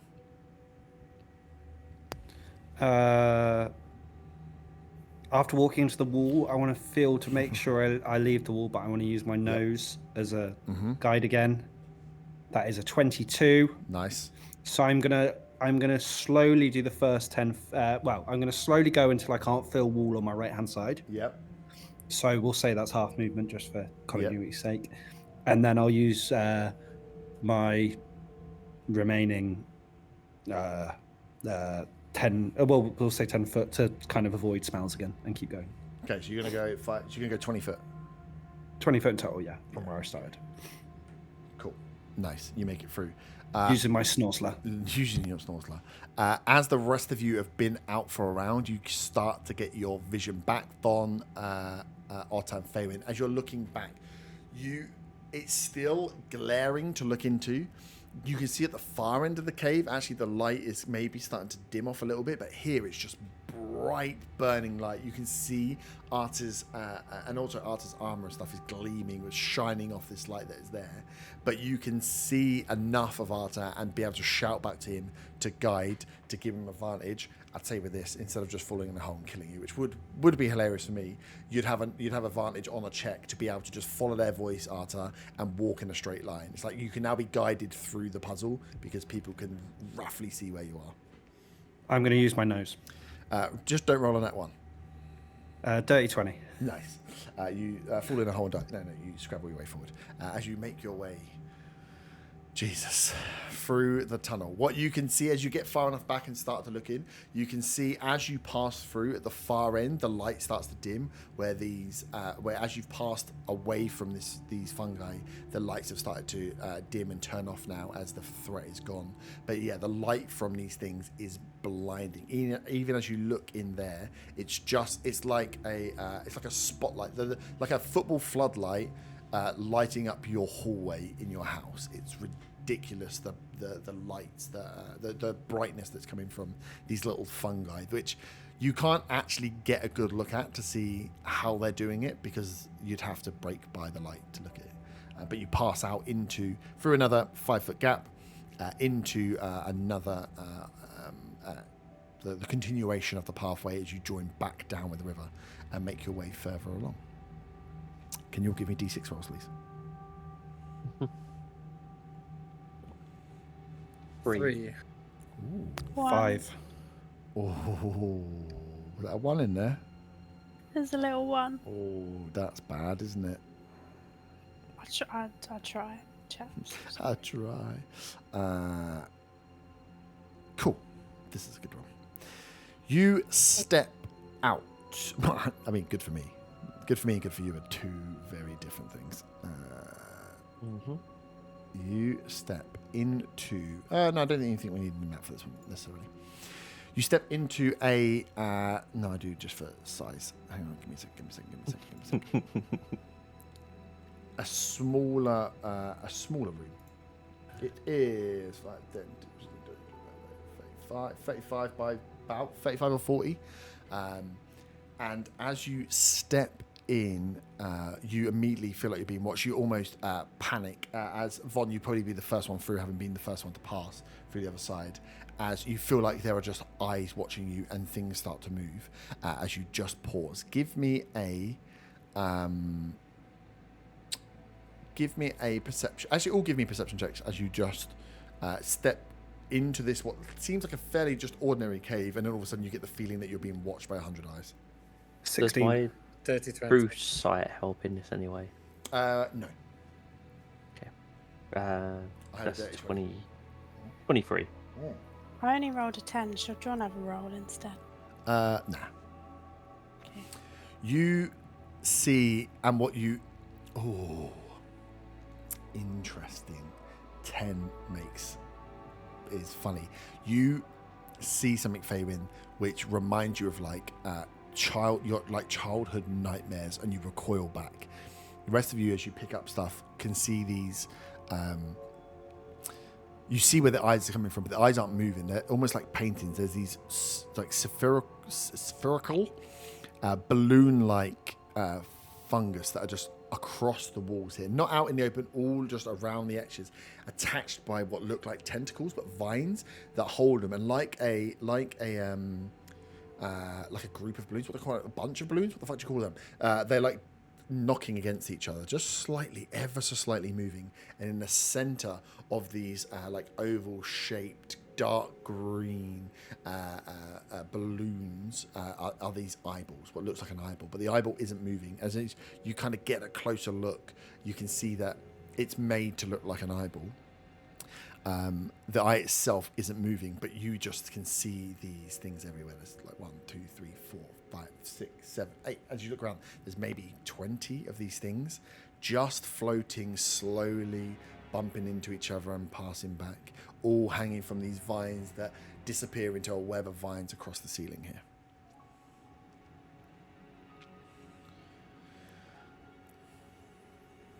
What would you like to do?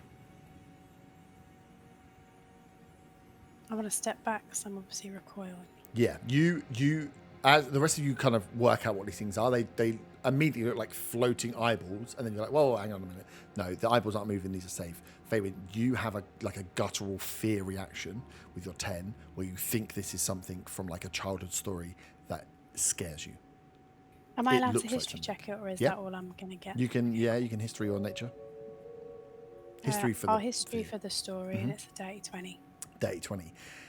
That you thought this thing was a beholder. A beholder being this abomination that you didn't think was maybe real, but maybe the stories must have come from somewhere. This floating head with a mouth and an eye and these tentacles like Medusa's hair that have eyeballs on the end of them. This thing reminded you of that straight away. Much smaller. You would always, in the stories, these things were huge things that floated around and their eyeballs just did damage and attacked people, and it made people's heads explode or made them stop and freeze or turn them into different things. But there was always, that's what you thought this was, that a big round blob with a big eye in the middle with tentacles for hair. That's a beholder, but these aren't beholders. Can I walk forward 15 feet and see if these fake eyeballs follow me in that sort of way? React to me? You step out into 15 foot would take you like into the middle of this room, and the eyeballs just stay there. They all are a bit like creepy. You can't quite work out. Imagine you're in a room full of like paintings. You're like, I feel like the eyes are following me. But realistically, there's just the way that these things are slightly twisting and changing and bumping into each other ever so slightly as they're moving. You could get the feel that one or two were maybe watching or following you, but it's not like as you move in, they all turn together.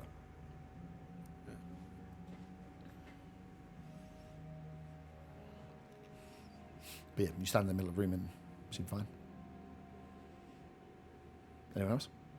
Can I do a nature check to Yep. see if I recognise what this kind of fungi is? It's a definite fungi. That's a 19. 19. I don't think you've seen or heard of this exact thing before, not something with an eye on the front of it. And if Fame was to share that she thought it was a beholder, you could piece and be like, oh, actually, yeah, I can see where you're coming from there. But looking with a 19 at what you see here, if these are, they almost look like they're floating. The way that they're hanging from the vines isn't like they're hanging like fruit, like they're light. A bit like the way that dancing lady, the first thing floated about. They look like they're filled and they're floating like a balloon, which would make you think they're filled with a gas of some sort. And anything that is a fungus that is like a balloon that can burst with gas isn't normally a good thing. Like you get the feeling that these things are quite like they look fragile, and you don't think you want to explode one. You never has it been good to explode a poisonous fungi before. So yeah, that's what you would get from them. But I don't think you've ever seen this makeup of one before. It's not like you're like, oh, that's one of these things. You just would say, oh, I kind of get the beholder look thing. That is odd. But actually, the way they're moving, the way they're floating, they look like big gas spores. I will relay to the rest of them to avoid touching any of them as we move our way through. Nice. You'll make your way through? Yeah. Yeah, but not happy about it. That's fine. You pick I your way. reassure Fabian that it's not a beholder. Look like bloody beholders. As you pick your way through, as they again just bustle and knock off against each other, you all make your way through the 25-30 foot across to the other side, make your way through the pathway, and nothing happens. Or give me a d6 roll, please. Oh God. Well, that wasn't ominous in the slightest, was it? Jesus. Well, let's hope sixes are good, because I just got six. Is that We've got 2 sixes. 2 sixes, the 4 and a what? 2. 2. Okay.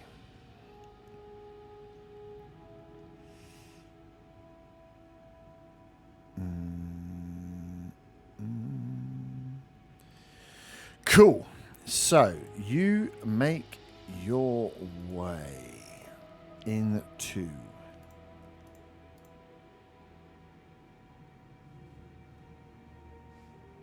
hang on, another room. Another chamber. I can't believe there's so many chambers here. I can't find them. I opened up so many maps, and that was such a bad idea because I can't find the ones. Oh, found it. You make way through, and between all these chambers, there are like passageways. You'd be walking through smaller hallways that take you 25, 30 minutes. So, just for brevity, I've sped it up. But yeah, you make your way into a smaller, or the edge of a smaller chamber. This is 5, 10, 15, 20, 25, 30, 35 again, 35 across, maybe 30 up as you come in from the far side. We probably won't need to move. But yeah, as you single file make your way in, you can see that there is some more luminous fungus in here. It's a little bit more vibrant in colour, but you can see the kind of crystal things that jutting out the wall here are additional different fungi that are moving around. Let me just double check exactly which ones they are. The ones in the middle are very bright and are given off, whilst they're in here, is like yellow and blue and like a yellowish vibrancy to them. And all the ones around the outside are a little bit more dull in coloration and are larger, but they cover this wall. Where they're like more sporadic here, all of the walls of this cave are covered in these thick, big, like deep browns and purples, these big mushroom heads. But you can't even see their bodies, but they just like overlap the caps of this head. Almost looks like a soft, squishy wall all the way around this cavern. And you'd spot at the base of this this rock formation in the middle with these purples and blues and yellows of these mushrooms is a chest. I do have pebbles and blues and yellows. Yeah, so these things are kind of like built up all around here. Can we just instantly assume that Zaga's going to go straight for the chest? No, we can go for the chest and we get loot for once. I'm going to prepare a whole person if Zaga goes for the chest, even though he's not here. Yeah, he goes to move. You get a free hold, personally. Can I ascertain whether I feel like this fungi feels like it could be dangerous to us at all? Mm-hmm. I think without rolling, you'd assume that as you have found, that any and all fungi could potentially be dangerous to you. So you can give me a nature check if you want to try and discern what it might be. But I think if you're looking for danger, you would assume danger will represent this pretty much everywhere. Yeah. Bloody hell, that's a good roll. That's 27. 27. You recognize both these forms of plant. The ones in the middle, you know them to be called musk creepers. They are mushroom and vine like mixed plants. They usually sprout in vibrant colors, and you know that they're called musk creepers because they usually give off a stench, like a musk that has charm effects.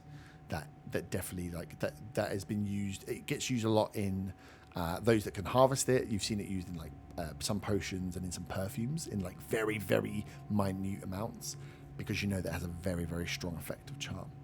So you recognize those, and you know if they're up above like a chest, and the chest isn't there like it's just been presented there as a chest. It looks like it's like been dropped or has been left there in some way, and from your angle all you can see is like the back end of this chest kind of half, not sunk, but out of place.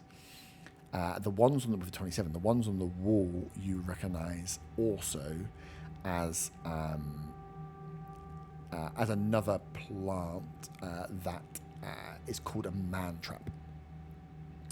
These large mushroom caps that again have, if you get close, they are known that they can, they attract in and then slowly devour and engulf humans. Well, that doesn't sound good. So you know that this, as you're on the edge here, you've kind of just stopped. You know that, that both of these things could have potential abilities to charm or engulf. You don't know on the the musk creepers are charm effects. The man traps you don't think are charm effects because that's not one that's like the yellow musk is very well known because people do harvest it. They do take the minutia of the dust and they do use it to like create perfumes that make people fall in love with you and hocus pocus potions and blah blah blah blah. Maybe we do send Zaga in for the chest after all. Right. I will warn the others that while the mushrooms look beautiful and bright and vibrant, that those effects can happen from them. I would possibly like to get a sample of the musk creeper though to take back to the bow. Is now really the time? Oh, were you saying that out of character, or were you saying that in like aloud but not in character? I don't know what that means. I only live in character. Were you telling us you wanted a sample or not? Yeah, I do want a sample of that one, not the one that devours humans. I think that's a bit too much for a risk. I'm going to stand as far away from the one that devours humans as possible while still in the room. Cool.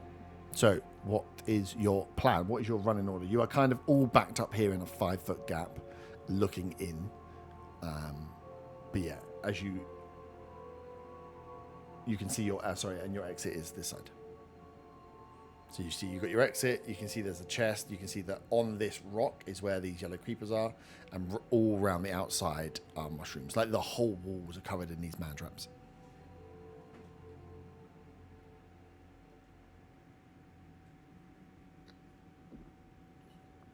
What's the plan?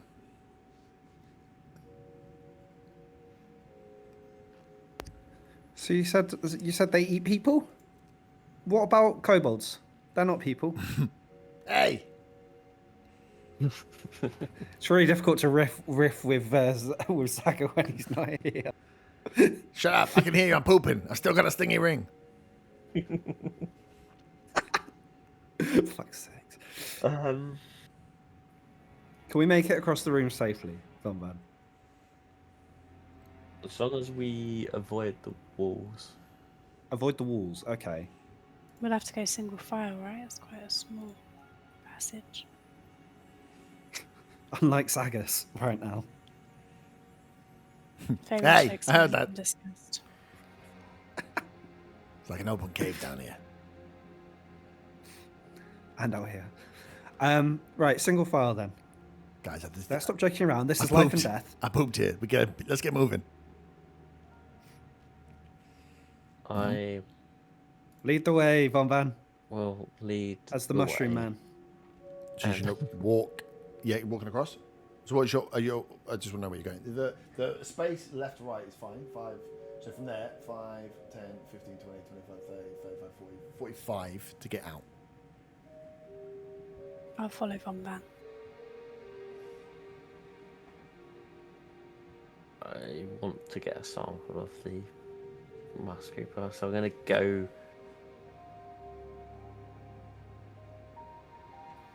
Can I ready an action that if it attacks him, I hit it You can try to hit it. With what? with my bow and melee? So you want to go for a where do you want to? So you can get in here, but en route you could come round and take a sample from here en route if you'd like. Fun. Yeah, I think I'm going to get a sample en route. Okay, 15. Fabian, you follow it. Yep. Try to get a sample en route. Bodger and Badger. What are you two doing? Where's the chest? Under Fabian, right where Fabian is. I'll just go to that then. Nice. I can step out the way if you want. I'll go down one if you want to get to it. Yeah. Arta. Yeah, I'll just follow the crowd at the back.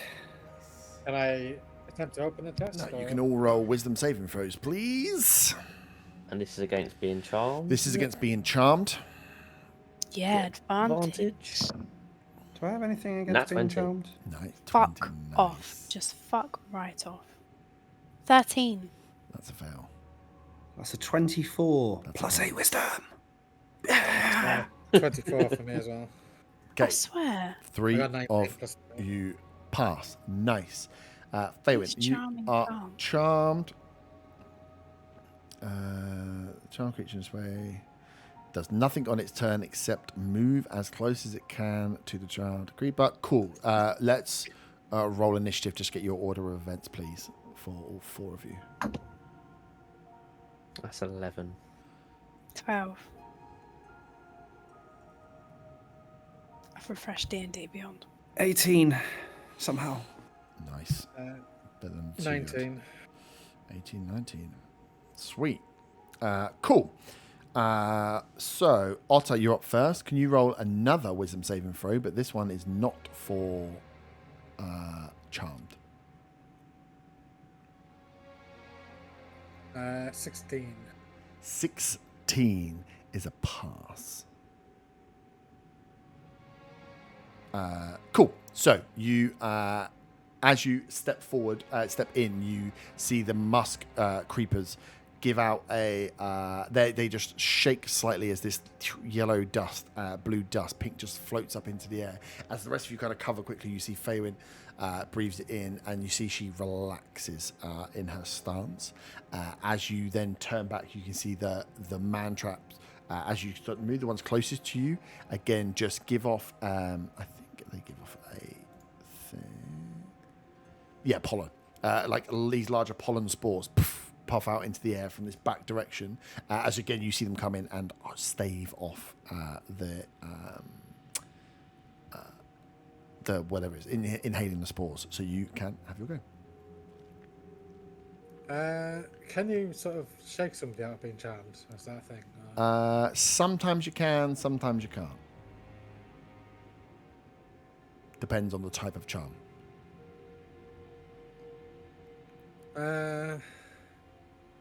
Do I notice?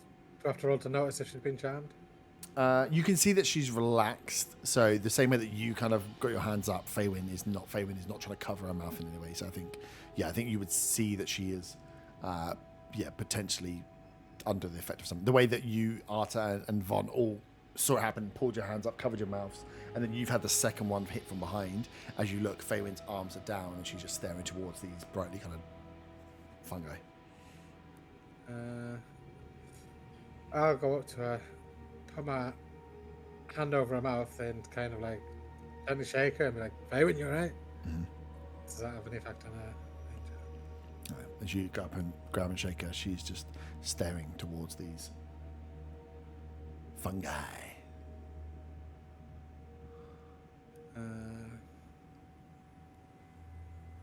Was that an action to do? What I've just done?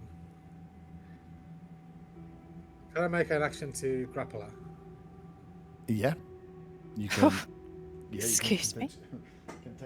Contested. Oh, you were right next to me. Contested strength. Or I think it's your strength versus her strength or dex. I mean, I rolled on that one. Oh. Faywin is dexy as hell, just dodges out of the way of it. That was your attack. So you got bonus action and movement. I'll just stay where I am. Okay. Arta, can you give me a wisdom saving throw, please? Another one? Yeah, another one. That's 14. 14 is a fail. You guys rolled it really well. Be forced to use its movement on its turn to get as close to the man trap as possible. Yay! Luckily for you, it's only 5 foot. As you, Otter, you go to grab Faywin as Faywin kind of dodges and stares up at this thing. As you turn back, you see Arta just like walking towards this wall of mushroom caps on his go. Forced to use its. Interesting. These ones are always weird because it does just say forced to use all its movement on its turn to get as close to the man trap as possible, and then you repeat the same throw at the end of your turn. Doesn't say you lose your action, so, which is a weird one. But if you want to do something on your action, you can still do it. It just means you got to use your movement has to be towards the thing, so you walk towards. I suppose because you're not actually charmed by it, are you? No. You're just getting drawn into it. You just get drawn towards it. Yeah. So Arthur, your movement is to walk 5 foot towards the wall and stand there as you are right up against you've like pushed yourself up against these mushrooms, but you still have your action and bonus action.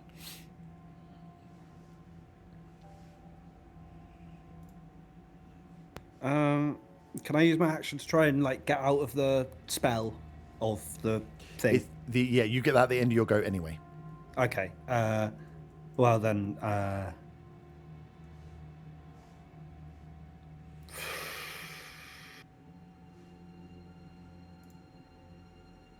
Oh, why are you in the way, Otter? I was going to use telekinetic. Oh no. No, that would have pushed someone away from me. It would or pulled someone to me. It wouldn't have pulled me away. That would have been fun. I'm just looking to see if I've got any spells that could get me away here. Do I think it's going to do an attack roll? Possibly. I'm going to cast Shield of Faith on myself. Okay. Concentration, right? Yeah. Sweet. Cast Shield of Faith as you stand in front of the thing.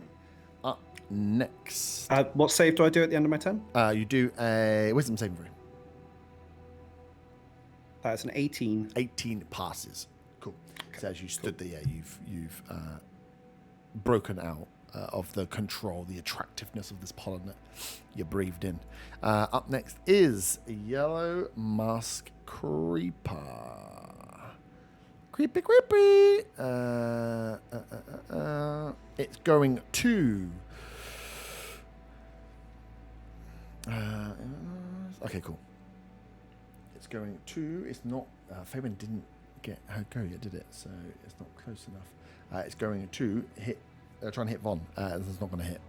As you see this, as you get close, Von, to try and get cut, you see the vine of this creeper reach down to try and grab your hand. It's coming up as you manage to get away before it can grab hold of you. You can see that it's not a whip that it goes for. It goes to like a bit like the Last of Us virus. It's trying to grab, and then you can see the vine it goes out with have like 10-20 tendrils going off it. It's looking to latch into your skin as it reaches for you and misses.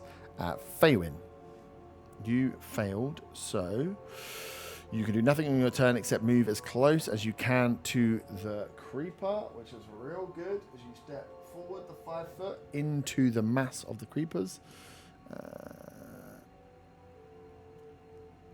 The other one that was there is going to try and grab you because there's multiple. I've rolled 2 on a dice. That's not going to hit.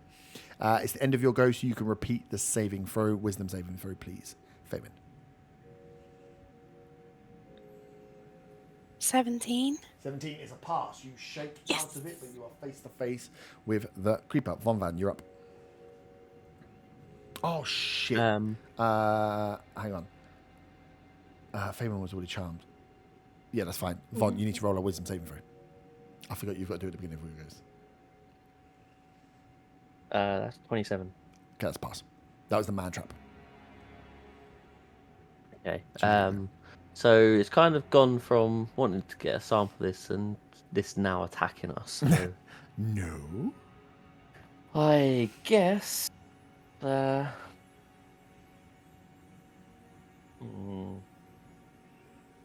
won't have as good an effect as I think it could do, but I'm in melee range, so I guess I do that.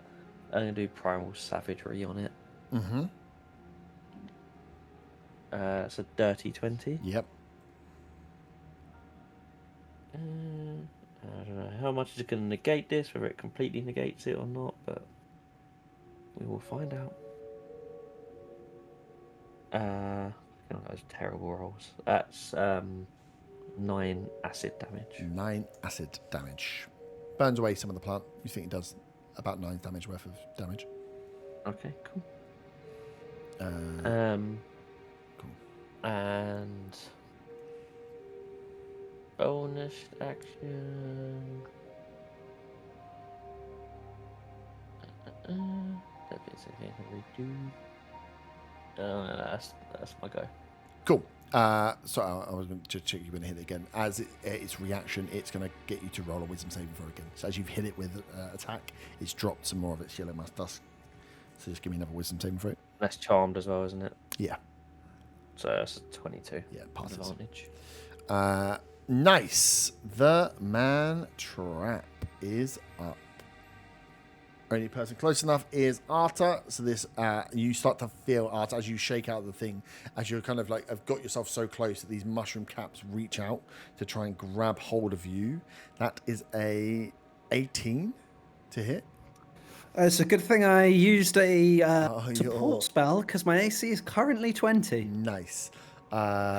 Good. It's almost like I predicted it based on what Van said. Yeah. Look at me paying attention. It's very good. As you've what you'd seen, the attack is an engulf, so it's more like a smother. You see like the edges of these mushroom caps claw at your like shoulders and arms to try and get itself around you, and the shield of faith is not enabling this thing to get a grapple to, because what it's trying to do is just give you a big old mushroom cuddle and pull you inside.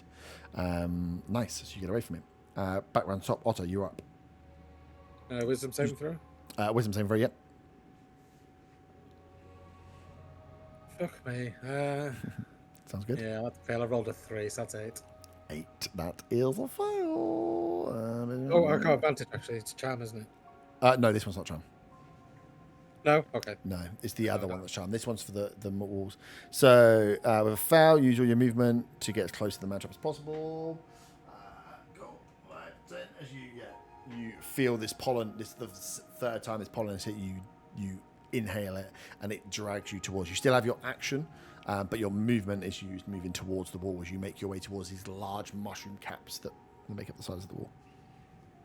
So the man, sorry, just to go right, the man traps all around the walls. Yeah, all the way around the outside of the walls are man traps. The middle rock has the yellow musk creepers in them. Okay. So, does this have me grappled? Sorry. No, it just means you move towards it. But what you have just seen, you've seen Arta get away. So you'll get a save at the end of your turn. But yeah, whilst you're close to it, it'll have a chance to try and engulf you. Okay. Is it something like an attack? Is it one of those things? Yeah, you can attack it. You can attack. It's across the whole walls, right? So you can attack the point that you are facing if you want to try and stop its ability or lessen its ability to engulf you. So it can't engulf you if there's no mushroom there. But it is, whilst it is across the wall, it's got a lot of hit points because it's a lot of mushroom. Yeah. I got just attack the bit in front of me then. Yep. Fucking hell. 2 for an 11. 11 doesn't hit. 12 is the AC. If only we're blessed. Jesus. Another attack. Yep. That's better. That's 17. Yep, it hits.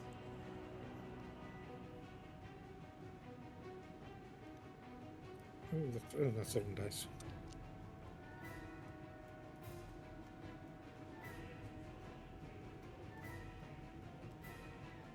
Where's my D8 gone?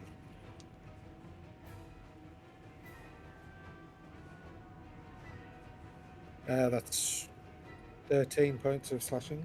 13 points of slashing. As you take a big chunk out one of the sides of this thing here. I'll use a sonic dice as well to add to that. Mm-hmm. That's an extra 2 psychic damage to it. Mm-hmm. Sorry, extra 6 because I have my charisma to it. Extra 6, sorry. And I'll make a bonus attack. Mm-hmm.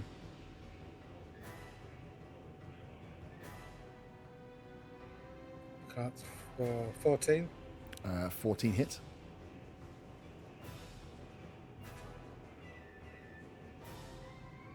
And that'll be 10 slashing. 10 And slashing. I need a charisma's chain. Yep. If it can. Yeah, that'd be like a 9. So yeah, it Fails. you won't be able to hex the whole thing, but you can hex The bit that version of it. yeah. Yeah. So you've overblooded it with those attacks, but it's still, that area is not completely cleared. Nice, Arta. So at the start of my turn, I have to do that check, don't You do it. Yeah, you do another wisdom saving for it. That's a 25. Yep. I'm going to try and leave the room on the other side. Nice. 5, 10, 15, 20, 25, 30 gets you to the door. Okay, perfect. And I am going to use telekinetic grab on Otter, and if he chooses to fail it, he gets pulled 5 foot towards me. Nice. I fail. You sure don't want to roll for it? Do you trust me, Otter? I've heard this line before. Yeah. I do. Is this last week?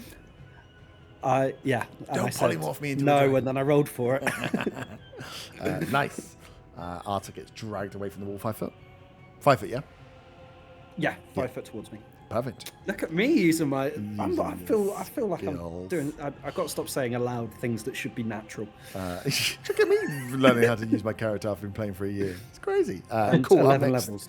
Yellow Musk Creepers will make 2 attacks. One is against Feywin. That is a 19. Hits. Hits. That is going to do as these vines come out and grab you. That is going to do some damage.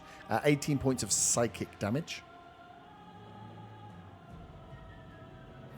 And then the other one is going to attack Vaughn. That's a nat 1, so that's going to miss. Feywin, you're up. Give me a wisdom saving throw, please. Not against charm. So no 15. 15 to pass. Can I move back, please? Yep. Like away from it at risk of it attacking me. Yep. Where are you moving to when you sit back? Just stepping away. Yeah, kind of like in between Ron and Otter at the back. Yep. You can step back. Give me a perception check. 20, 30, 20. As you step back, you can see, and you step away from the thing, it will take a swing at you. No, that's not going to hit. As it Screen shutting swings, down. oh, my screen shutting down. Oh, no, I've got a little trap. I've got my remote trap. Is that what I see with my dirty 20? Yeah, you see a screen. You see from above. You see a boot. You kick a boot as it swings. It almost trips, which helps you get away from the vine that's trying to grip onto your arm. You can see, a leather boot underneath, like budged up against the rock. You can just see the bottom half of some legs. You can't see where the body goes into. It goes into this. This creeper has kind of grown up and around it. But yeah, at the base of where the chest is, there's a leather boot that you've kind of kicked off into, and you can see the chest has been dropped where it looks like they had potentially like one hand on the chest, and this thing has pulled this person in at least. There's a body in there. Faven calls out. Wow, 10 out of 10 roleplay. And then thank you. And then I'm gonna cast flame arrows, Yep. and I'm gonna attack with my bow. Nice. At the musk That creepers. is a. Pardon? At these ones. The ones in the middle, yeah. Yep. That's 30 to hit. Yep. That's 13 points of damage plus an extra 3, so 16 total. 16. What is the split of that damage? What do you mean? Sorry. So what was The the freeze fire damage. the freeze- 3 is fire, yeah, and then the other is piercing. I Yeah, imagine. cool. Yeah, so you Um, fire in and you see that the little flowers that are firing out just almost like combust completely. And then I'll just do the same thing again. Mm-hmm. 18 to hit, Yep, hits. 13 points of piercing, 1 point of fire. On a fire, nice. No, this flower. One of these flowers is looking real messed up as the fire is burning away at things. I'd say, Vaughn, you would notice as this yellow musk creeper is like multiple of them that are joined up as one organism. So you're seeing these things, like these little flowers, burn up and disappear. The ones that are giving out the musk itself. Out of one of the burning, you see drop onto a stone and drop towards your boot is a bulb, like a plant, a seed bulb, not a light bulb, obviously. As it drops out from one of something that burnt away, hits the thing and just like hits your boot. Probably, about yay big. Okay. Cool. Anything else, Fabian? I'll move towards where Archer is, I think. And I'm concentrating on fire arrows, by the way. Okay, cool. So 20. You've got loads of movement, so you move back 5, 10, 15, 20, 25, 30. You can get out. You can get to the door with 30, or you can stand close. Where do you want to stand? You know that the walls, I would remind you, the walls are covered in bad things. So maybe don't Yeah, I stand don't next want to the be wall. near the bad things. I'll go diagonally down from Arta, please. There. Sweet. Yeah. Nice. Von. Can I grab that bulb then? Yep. Yeah, that's easy enough. That's not losing direction. And I will do Primal Savagery again on. Which one looks weaker? The one up from me, not the one in front of me. Yeah, the one. Yeah. Yeah. No, I think we would have hit the one. I think likely in front of you. They had. Okay. The one in if you get rid of the one in front of you, then the attack opportunity will go away for that one. But they're like a combined bulb of Okay. health. Well, yeah, I'll go for that one in front of me then. That is a 15 to Yep. hit.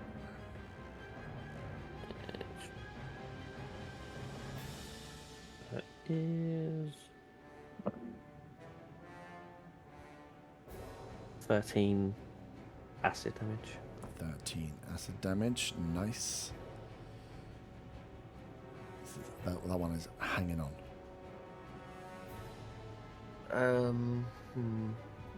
Got anything to do bonus action wise?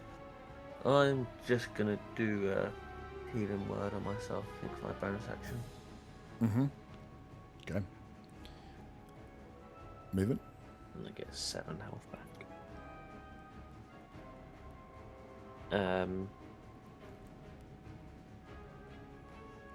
I'm going to step back from this one. Does just have enough life to swing at you. That is an 18. That misses. Misses. Nice. No one is close enough to the man trap. So Otter, you are up. Oh, actually, I didn't do a wisdom. Oh, you didn't do a wisdom save saving at the throw, yeah. start, did Yeah, do a wisdom save. I? So dirty 20. Yeah, that's fine. Otter, you're up. Wisdom save. No, it's 21. Yeah, that's fine. So the two bulbs say like one big health bill. Yeah. Yeah, so the bit here is very, very weak, but yeah, across this whole mound is like multiple ones of these. You're probably not going to stay in. I would to kill a bit like killing the man traps on the outside. You'd be staying here chopping away for a long time if you're going to try and kill all of them. It's more about killing the ones that are the immediate threat within the 5 foot to hit you. Yeah. I'm gonna fire 3 Eldritch Blasts, and I'll go for the weaker bit first. Yep. The 24 to hit. Yep. These things have 6 AC. 6 AC. That'll be 4 force damage. 4 force damage. Cool. That the one at the very front is 1 HP. That'll be a dirty 20 to hit. Yep. 6 force damage. Sorry, 9 force damage. 9 force damage. Nice. So yeah, within the 5 foot here, this one's gone. Within the 5 foot here, this one's still got reach. And 14 to hit. Yep.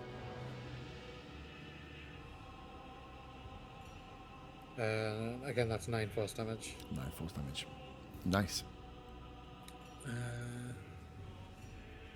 Well, that'll be me done for now.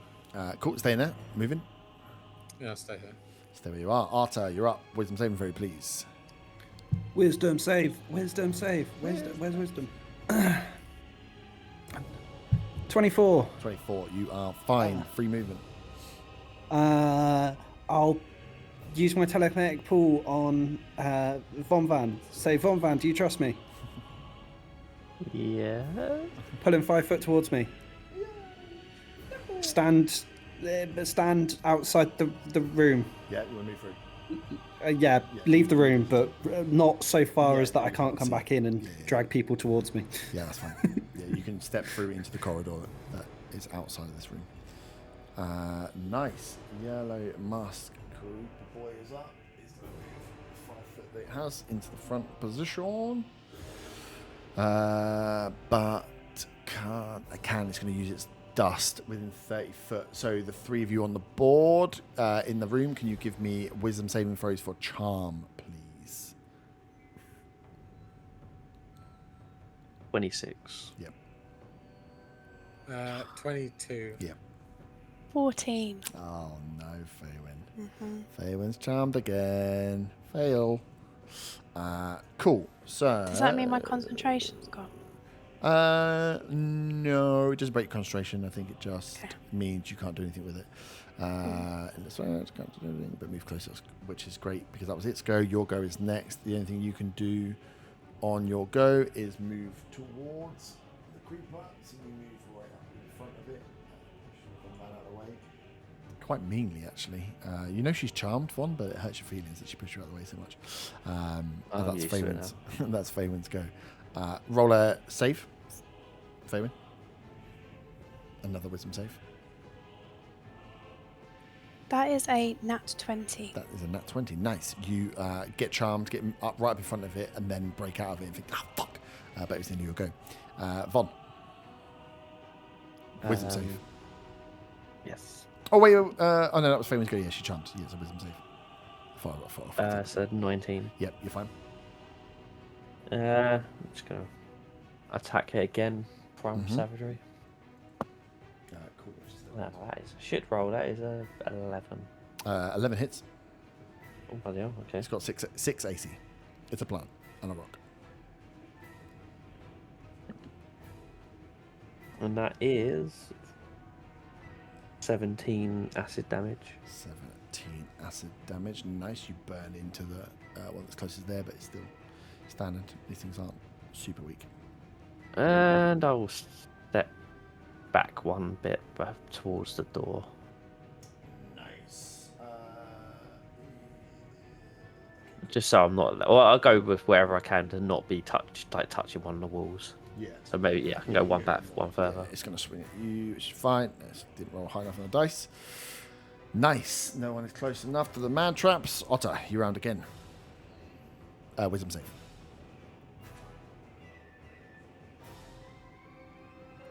To 18. 18's fine. You got free movement. Is the chest grabbable? Yeah. Well, it looks like it's sunk. It's dropped into the ground, but yeah, no one's attempted to do anything. So yeah, you can use an action to try and pull it free. Yeah, I'll go and try and grab there. Yeah, give me a strength athletics. 13 athletics plus 5, 18. 18, nice. Yeah, you put it's like a chest with a handle either side. Yeah. You go to like give it a big yank and it comes flying out. This thing was just nestled in, but you can see where the growth of the grass and stuff has been growing around it. Like this thing's been here for a while, but it's not completely overgrown. So it's like slight overgrown. The grass has been growing maybe weeks, not years. As you grab and pull, this thing comes loose. You can pick it up. Both your hands will be taken, but yeah, you can grab it with both hands and fully occupy yourself. And that was an action, you said, Yeah. I will move around, staying away from the walls, as far towards the doorway as I can. Yeah.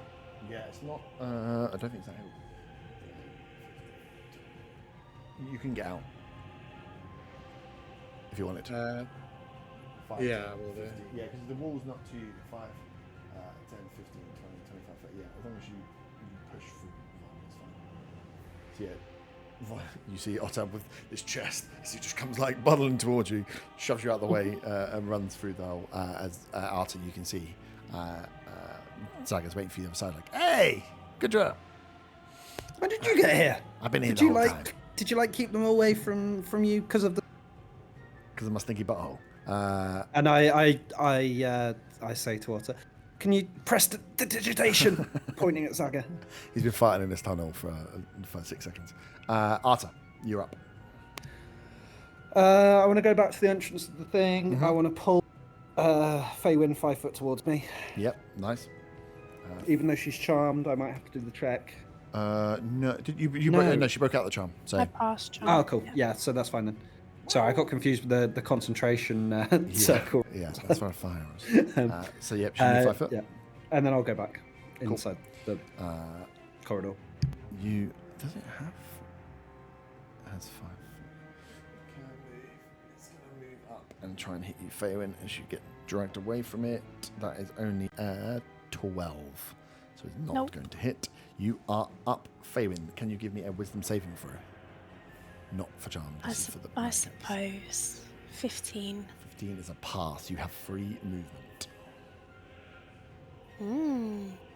Okay, I'd like to move back. I mean, like right on the board. Yep. Go 1 square, please. Sure. And then, Yep. is that little blob? Is that the only thing to attack as part of that, or are there multiple that I could shoot with my arrow? There are. You can shoot out that one. There are multiple. There are heads of these different coloured creepers all over this rock. Just they're ones that are closest to you to hit. So you can see behind the ones that you would hit are regenerating and being replaced behind. So if I attack this blob right here, Yep. would I be at disadvantage using my bow? No, it's on the rock. Okay, cool. No. I'm going to attack it and then I'm going to leave. It's just Yeah, sort of like a That's what I final. thought. Yeah. Look. Yep.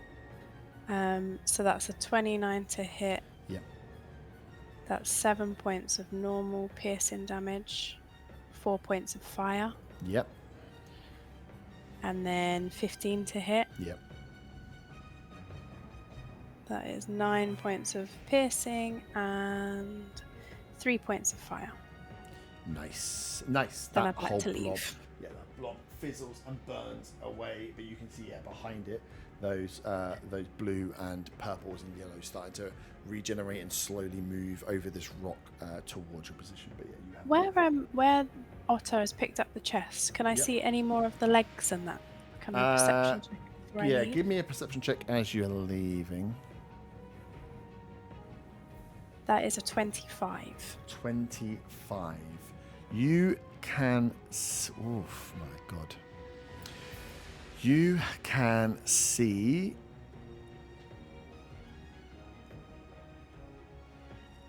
that this is definitely humanoid. Looks height looks to be somewhere between like 5 and 6, 7 foot, maybe not 7 foot, a bit smaller. One thing you notice is you catch as you've burnt away part of this creeper. You can see that they are in a dark grey or black uniform at some point, and the skin of the left hand you can see is purple. Oh. Purple. Like a dark purple. As I've Violet, seen you it, could say.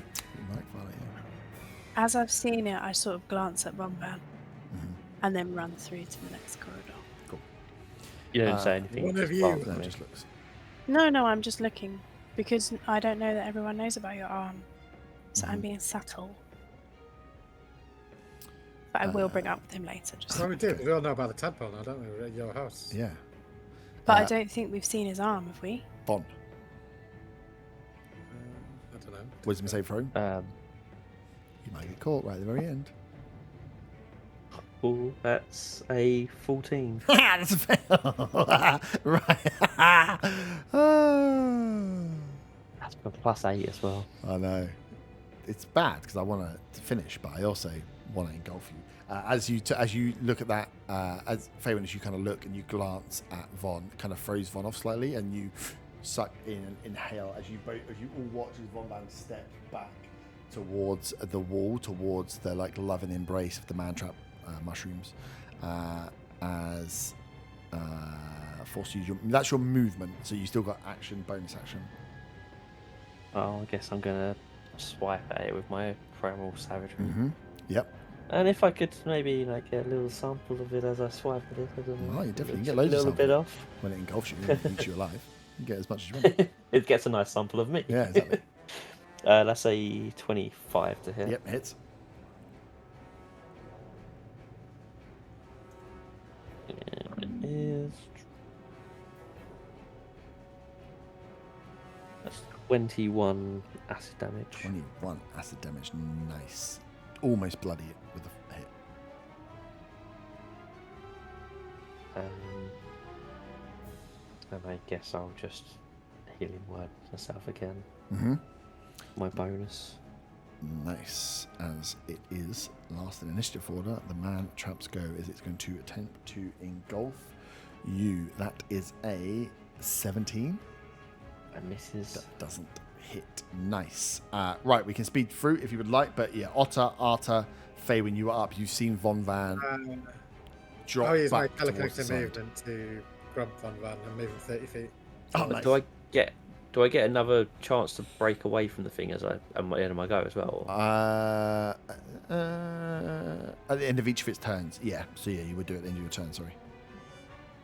Oh yeah, I mean I rolled 26. I'll grab you anyway. So. Yeah, yeah. The wisdom save just means he's not using his movement to move towards. Yeah, so you can drag him against the wall as you knock off a bit more of the mushroom and drag into the corridor. As by the time you've dropped and put him down, Otto, you turn around and Zaga's already there working away at the lock on this chest. He rolls a 17 on the dice plus a ridiculous whatever Zaga adds to stuff, like 75. And as soon as he's unlocked it, I'll hold it right above his head out of his reach. As soon as he holds it, there's a free use of the hold person spell. Crazy, and he just freezes in place. Hey, I was just helping you out this time. You move into the hallway. Zaga's already opened the chest, so you can see what's going on in the chest as you are in a smaller, longer, winding chamber, but safe from what was happening in the area before. As the chest opens, you can see there's a few things in there. There looks like what would be in there? Oh, give me Otter. You picked you picked it up. Give me an investigation check. I rolled 17, and I don't get any pluses to 17. 17, nice. So you see there's a load of stuff. Mainly the base of this is a load of gold. So there is a load of gold coins in here. Laid on top of that, there are 10 plus 1 arrows. I mean, what's the difference between normal arrow and a plus 1 arrow? They look really fancy. So there's 1,000 gold coins laid in the base. There's this plus 1 ammo, these bound together, these arrows that are plus 1 ammunition that are laid in there. There is the hilt of a sword, just the hilt, just the handle, and then a note as well that's on top. The note is it is on a parchment. It's on almost like a fungal parchment where it's starting to lose away and you're losing parts of the word. What I will do is I'll get the note pieced together with the 17. So you've got quite a lot of it, and I'll send that to you before next week of what was rolled in here before. But yeah, you've got this hilt of a sword, 10 plus 1 arrows, and then this 1,000 gold from this chest. So as you open up, go. I'll give the arrows to Faven, obviously. Yeah. I'll take the note and the hilt of the swords, and we each get 200 gold. Nice. So you give out 200 gold. As you, Zaga's scrabbling around as he's been held. As he's released and he calms down, you all pick up. All give me perception checks. Listen, that one.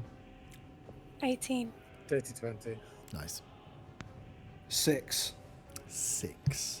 30, 20, and what did you get, Fabian? 18. 18. What languages do you two speak? I can comprehend any language. Common, Daelkir, Deep Speech, Draconic, Dwarvish, Elvish, Minotaur, Orc, Sylvan, Telepathy, Undercommon. Nice. What do you speak natively, though, Otto? Before you comprehend? Elvish and common. And common. So at first you don't understand what is being said, Otter. Faywin, you understand this is undercommon. Yes. And you hear what sounds like a song, like a tune that someone is singing something. It flips a little bit into a language that I don't believe was on your list, but you can double check. And as then you hearing this, Otto will cast, if you cast comprehend languages.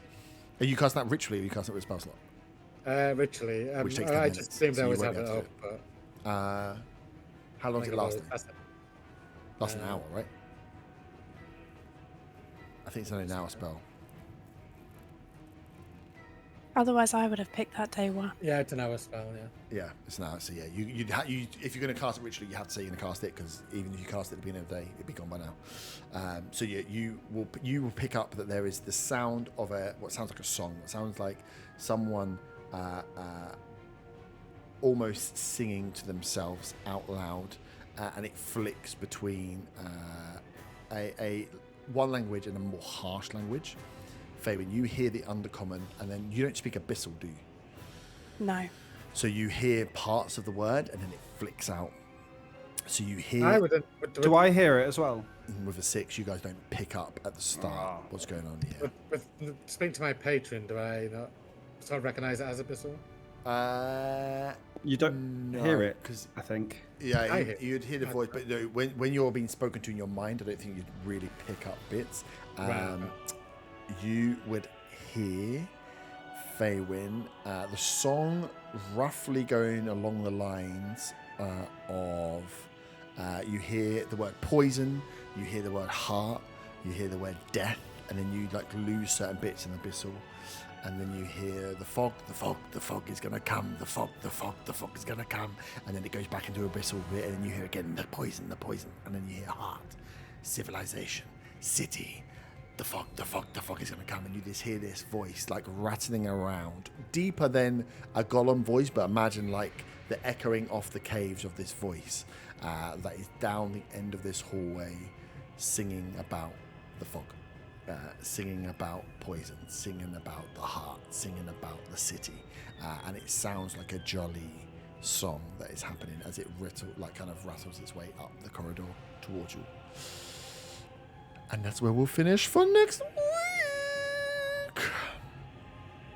So between, you would believe that you are getting close to where Mordok might be. The difference between these rooms, you would have been traveling between hallways. It wasn't room to room to room. It would have been like walking for an hour or so, and then you hit a room, and then walking for a bit, and here in a room, as you kind of meandered your way through the underground, as you were getting close to where you believe Mordok would be. Sweet. So we will. Could I quickly do one thing? Yeah. So, well, definitely forget otherwise. I will telepathically ask Faywin why she gave me that look, whether she left that room. Yeah. And I'll telepathically tell him. There was a person under there, his boots were out, his legs were there. He looked like he got the chest and his arm was purple. We need to check your arm. I instantly regret asking. Why? That's telepathy. What could possibly? Could just be tiefling. Yeah, it could just be. It could be Drow. Drow. They're purple. Could be, but it's a reminder we need to check his arm.